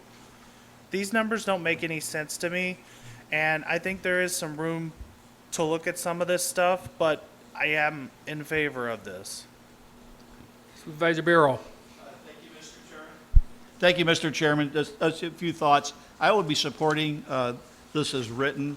However, I want a few caveats. Number one, obviously, we can't afford an ongoing $1.6 million drain out of general fund. But we also need to give the county executive and staff time to go to market, to get the assessment done, to get the RFPs out. And just like a good home, we want this realtor ready. It's got to look good in the meantime. So to me, that's why we make the investment on the good faith that we can get a plan to get this as quickly as possible to break even, that we have an ongoing positive tax base ultimately that runs out of this, and we can preserve the assets that we want to help the community. So again, based on that, I'll be supporting it. Thank you. Supervisor Laux. Thank you, Mr. Chairman. I believe this is an upper level estimate of the costs because it says electricity all, but Menasha School District is paying for their own electricity at the child care center. And that's true of gas and water and sewer, or at least that's their impression, as well as doing their own maintenance, that they believe they are responsible for maintenance, and they also believe that they are responsible for snow removal at that property. Supervisor Powers. Thank you, Mr. Chairman. I'm going to vote in favor of this. I know that last year or the year before, I'm not sure when it was showing, I came back from a performance of The Silent Sky and was telling everybody who had listened to me, go see this. It takes place in, in our area, in our history. I have tickets for next month for Kiss Me Kate, which is just wunderbar. I'm excited to see Kiss Me Kate. And if you haven't got tickets for anything at the Attic Theater, which right now is not going to be held on the campus, it's at another school. It's what high school? Nina High School. Last week I was at Xavier High School. I would say we want to vote for this. This is an important first step. I know it's an expensive first step, but we want to save the childcare. We want to save the Barlow. We want to save the theater. For all of its arts and performances. I urge you to vote in favor. Thank you. Supervisor Hancock Cook.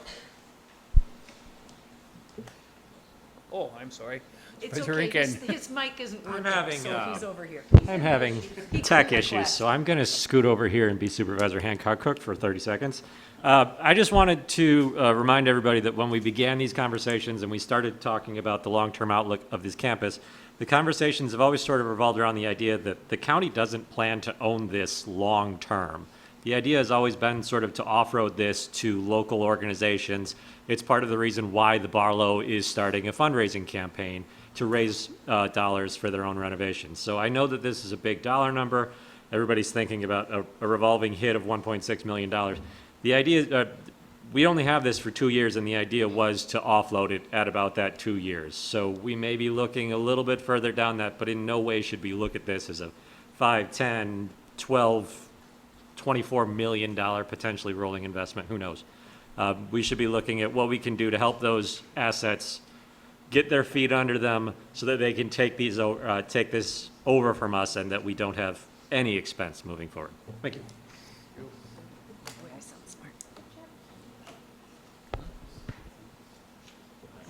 No one else? I think Morris was to say something, but he can't get in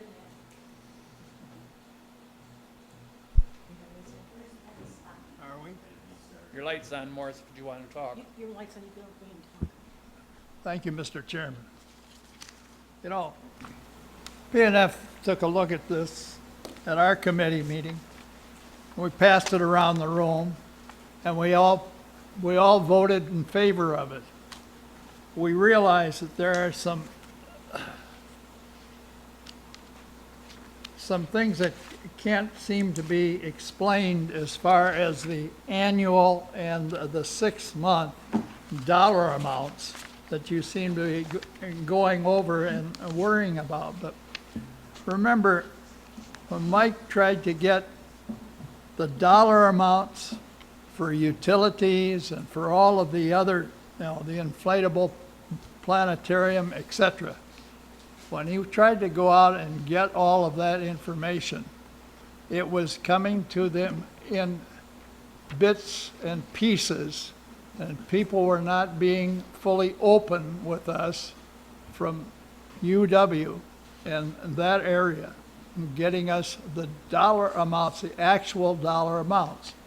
So some of this has been put together as estimates, and some of this has been then taken down for 6 months.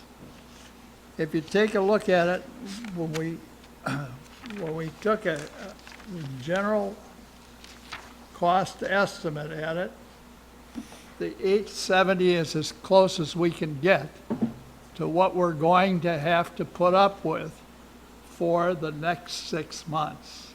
All right?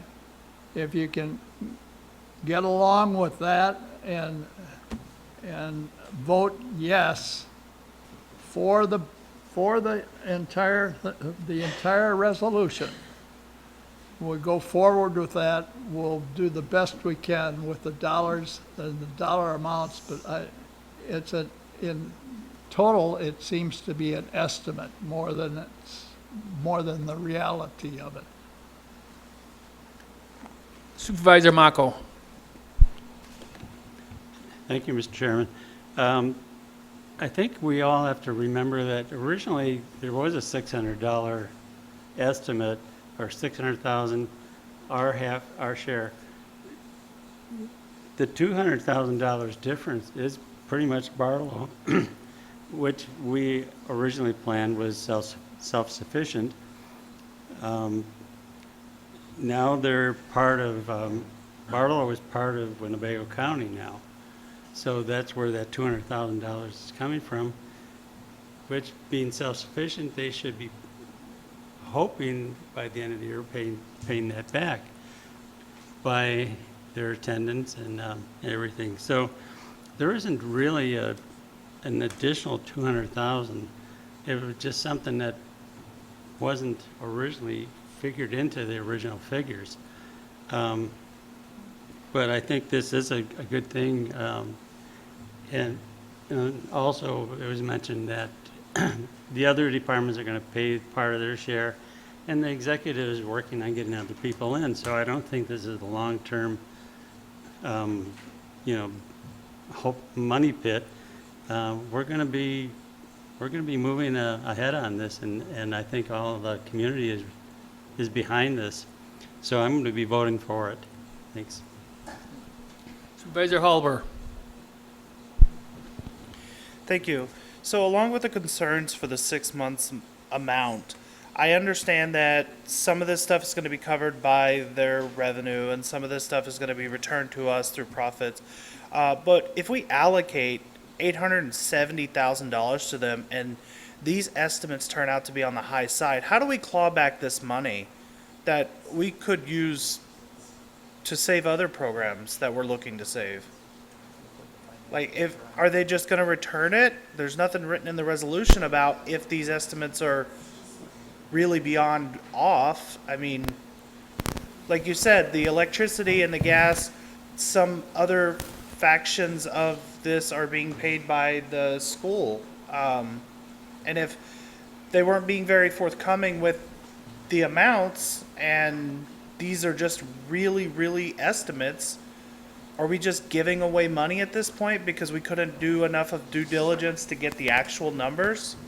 We'll ask the finance director that. Thank you.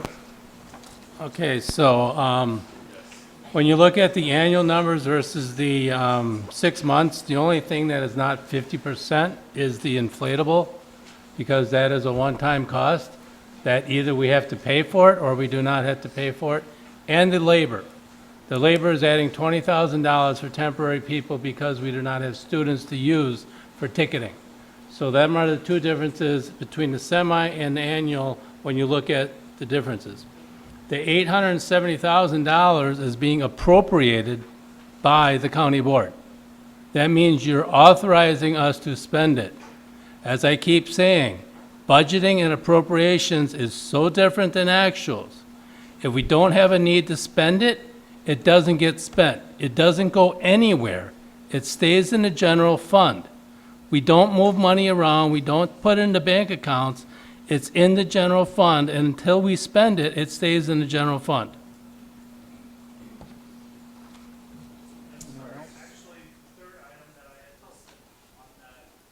Was the personal property insurance. It went from $20,000 for the 1 year to $25,000 for 6 months.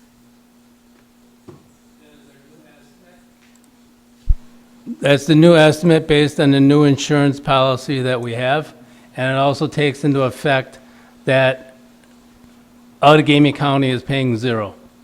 They were paying 50% before this. We cannot bill them back for anything that we've already paid out. As well as the word allocate being in the resolution, allocate means that it is set aside specifically for them. That doesn't mean that we can reallocate that to somewhere else. It's appropriated, not allocated. But in the resolution, it's allocated. I don't know, I don't have a timer, so. Okay. Anyone else? Supervisor Holt. Sure. I want to say, just to be clear, that I'm in support of this. I was not at the Finance Committee meeting, PNF, when the vote was taken. That's why you're seeing us one short. I didn't abstain. I was absent for the second half of the meeting. Okay. Okay, not seeing any other ones. We will go ahead and do this by machine. If you're in favor of resolution number 0154062025 for the budget for $870,000, vote yes. If you're not, vote no.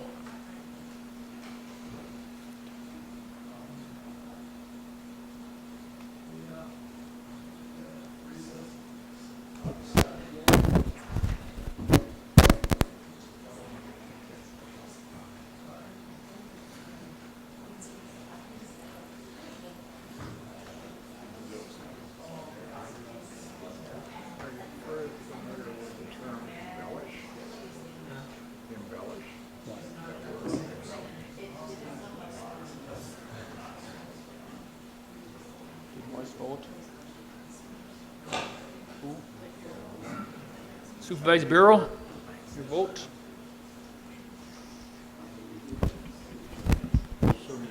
Supervisor Harrison, your vote. Up or down? Up.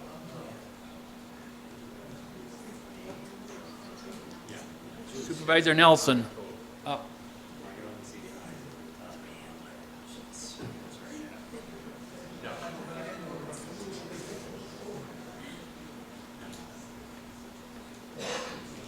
Passed 30-1.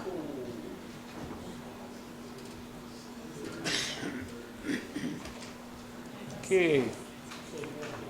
Resolution number 015606-2025, discuss and authorize the Office of the County Executive's ability to sign and negotiate lease related to the UWO Fox City campus. Supervisor Hintz. Thank you, Mr. Chairman. I'd like to make a motion to accept Resolution 0156-062025, discuss and authorize the Office of County Executive's ability to sign and negotiate leases related to UWO Fox City's campus. Before I get a second on this, I would also like to point out that this was amended after this printing at our meeting that we had just before this, and if you look up on the screen in green, what we added was a 2-year limit on any lease that the county executive agrees to, so that way it doesn't give him the ability to sign a 100-year lease or whatnot. While he has this authority for this 6 months, it's basically short-term leases only.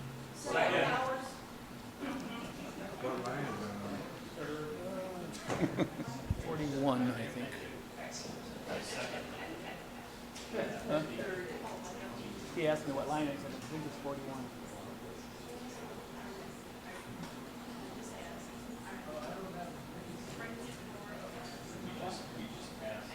Yes. Did you bring it forward as amended or? Yes. Yes, as amended. So this has been brought forward and seconded as amended. As amended. So. Unanimous. Can you read what that says, Cassie or Julie? So on line 40, after the word campus, there's added verbiage for leases up to 2 years in length without option. 2 years without option. Okay, thank you.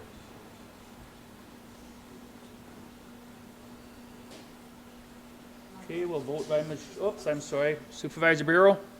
Thank you, Mr. Chairman. I fully suggest we fully support this. We've got to give our county executive the ability to negotiate, particularly at a time that we want to make better use out of this property. Thank you. Supervisor Dowling? Thank you, Mr. Chairman. I will not be supporting this because I believe we can still hold emergency board meetings if the situation arose.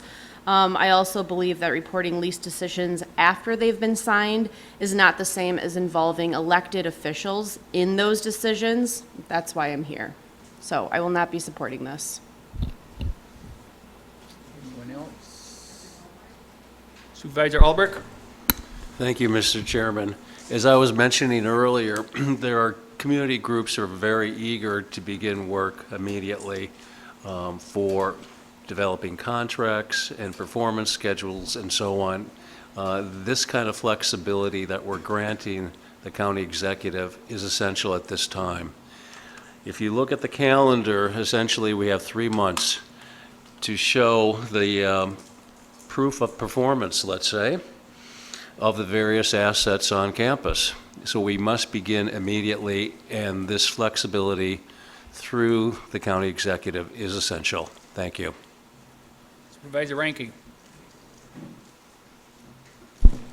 Thank you, Mr. Chairman. I did have some concerns when this came through committee, but they were assuaged for me by the county executive and his representative, Kobe Schellner was also there. One of the things I was concerned about was the executive's ability to sign long-term leases. That was limited with our amendment to 2 years with without options. That just means he can't have contracts with option years on them that go out infinitely. One of the other things we were concerned about, sorry, I completely lost my train of thought here. December 31st. Oh, not giving him this authority for an extended period of time. That's why this authority stops with the executive office at the end of the year. He will also be coming back to our committee to give presentations on any leases that are signed in that meantime. And what this does is prevents our committee from having to meet before it comes to the board and then before those leases become able to be signed. We were having extra committee meetings for facilities to approve certain things going over UW Fox. I can't imagine how hectic that would get if we were also going to have to approve all of those contracts he had to sign out on top of that, including all of the additional delays to get those groups in. I'm fully in support of this, and I would recommend that everyone be. Thank you. Supervisor Hintz. Thank you, Mr. Chairman, and I will not rehash some of what Supervisor Reike just shared with you from our meeting, but I will say that we're already anxious to see things go forward, and the county executive needs some leeway to work with this. I am above all untrusting of anybody in government, but in this case, we have the I's dotted, we have the T's crossed, and this is for a 6-month period, and in a very important 6-month period, because it's the initial 6 months that we're taking ownership of this property. And we need to get, if we have people who want to get in this property, we need to get them in there as soon as we can. And that's why I pointed out in the last resolution, acceptance of revenues. Because if we start getting people performing in the theater, and we actually start doing advertising, because we're not a school, we're actually trying to get people to go to the Barlow. That starts getting into the black. It's going to be nothing but good for us in the long run, and it'll make it that much easier for us to hopefully hand these facilities off to these groups who will prove to us that they can run it on their own. So I will definitely be 100% supporting this again for the second time today. Supervisor Holt. Thank you, Mr. Chairman. I will be supporting this.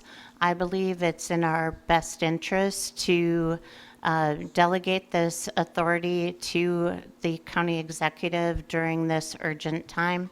And with that, I'll call to question. Motion made and seconded to call the question.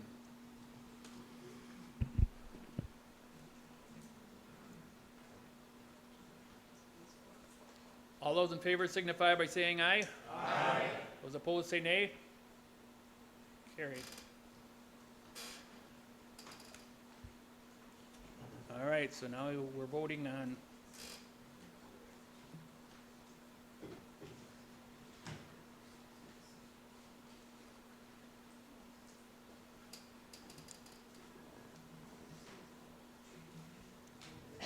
regular resolution. Yes. You got everybody then?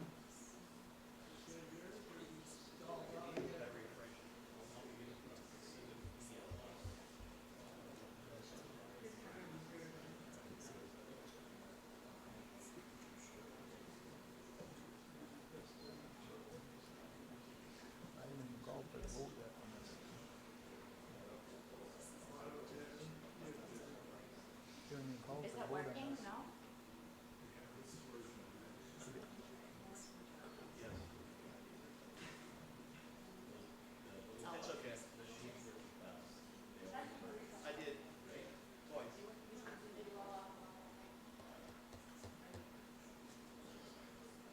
Supervisor Cox?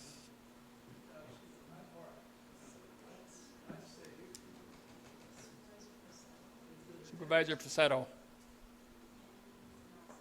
Supervisor Nelson?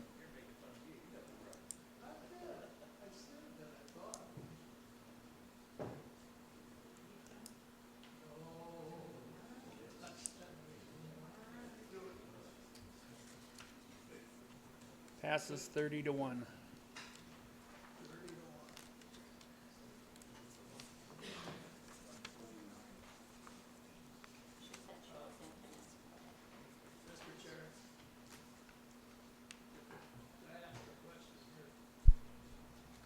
I don't want to seem out of order, but under business items, items 2 through 6, did you pull those out? No, we jumped out of them. Now we're going to go back to them.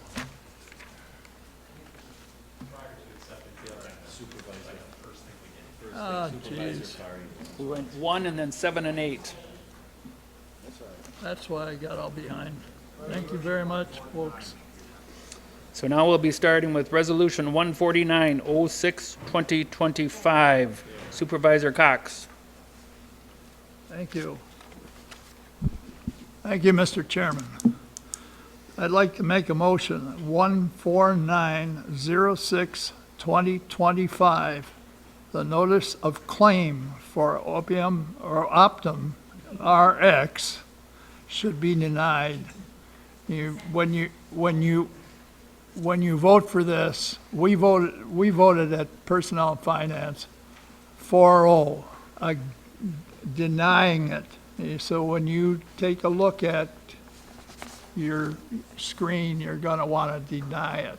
It's a claim. It has to be denied in order to get the insurance to start up on it. Are you seconding it yet? Yes. Seconded by Supervisor Holt. Supervisor Hanson. Thank you, Mr. Chairman. I had originally called and left a message for Corporation Counsel to bottom line this. I really don't need that unless someone else does.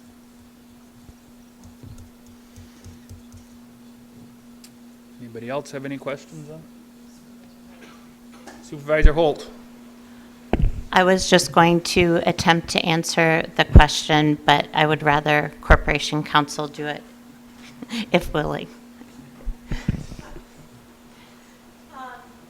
So Supervisor Hanson had called me late this afternoon, trying to give me a heads up saying, I have a concern about this resolution and I think the opioid situation. So this is a notice of claim. Counties across Wisconsin received this correspondence from this firm indicating that certain counties did not take appropriate steps to authorize litigation against them. I disagree with that conclusion. A number of other corporation councils do, as does Wisconsin Counties Association Council.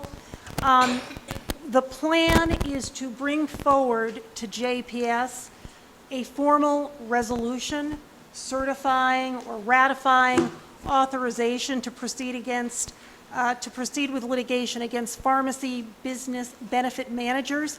As you all know or may recall, this board voted to proceed and go forward with opioid litigation. To avoid any questions, the plan is to go forward regarding specific pharmacy benefit managers. But again, the consensus is that this notice of claim is not valid. It is not a valid claim. They're not asking for money damages, but that's the course of action, and it is perfectly appropriate for you today to vote and go forward in terms of this notice of claim from Optum RM and disallow it. The disallow would be to vote yes. Yes. Thank you. Yeah. Any other questions? Okay.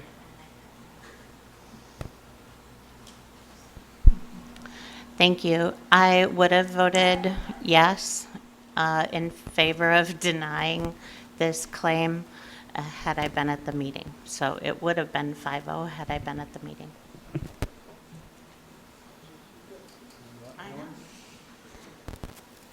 Okay, we'll vote by machine. If you're in favor, you vote yes. If you're not, you vote no. Heard the recommendations.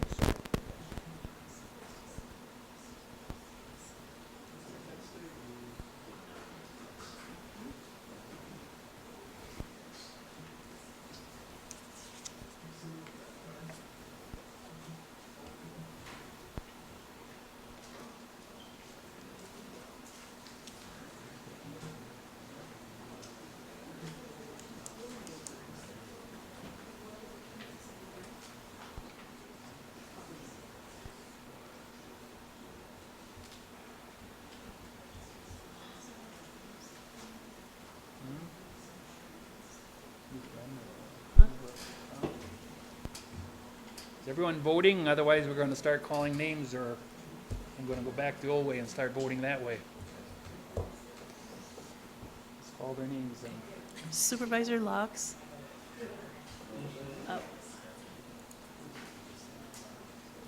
Supervisor Miller.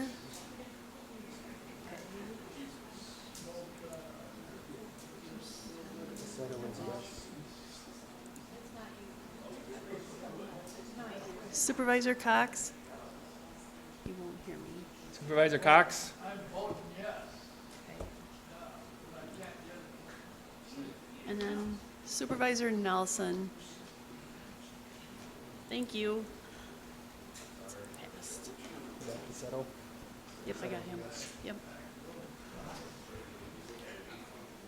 And that passed 30-1. Okay, next, Resolution 015006-2025, Supervisor Hintz.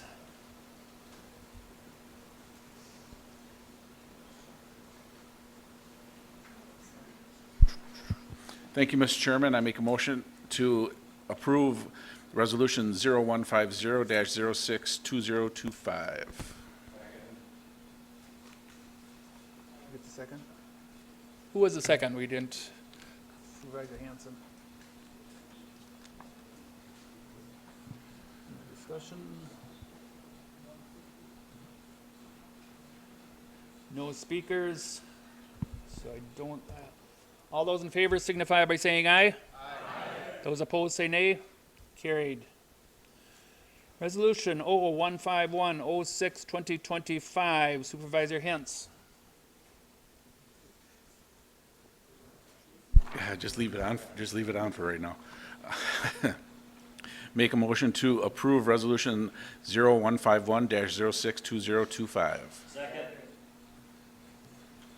Buck.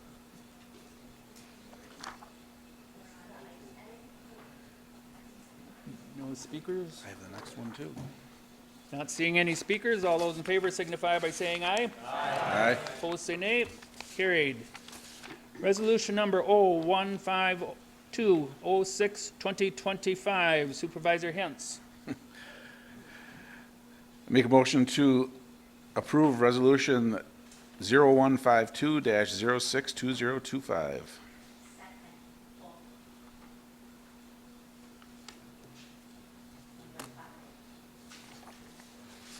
Speakers? Not seeing any speakers. All those in favor signify by saying aye. Aye. Those opposed say nay. Carried. Resolution number 015306-2025, Supervisor Wise. It is indeed an honor to be the last one today on this. Thank you for that, for switching this around. Okay, resolution number 0153-062025 to authorize the Sheriff's Department to accept a grant, and we're not going to spend money here, we're getting a grant here, of $9,641.88 from the Capital Credit Union Elevate Communities Grant Program to purchase 5 replacement automatic external defibrillator. I can never pronounce it. Thank you. Who got a second? Who it was? You got it? Okay. Motion made and seconded. Any discussion? Oops. Supervisor Stafford. Oh, he seconded it.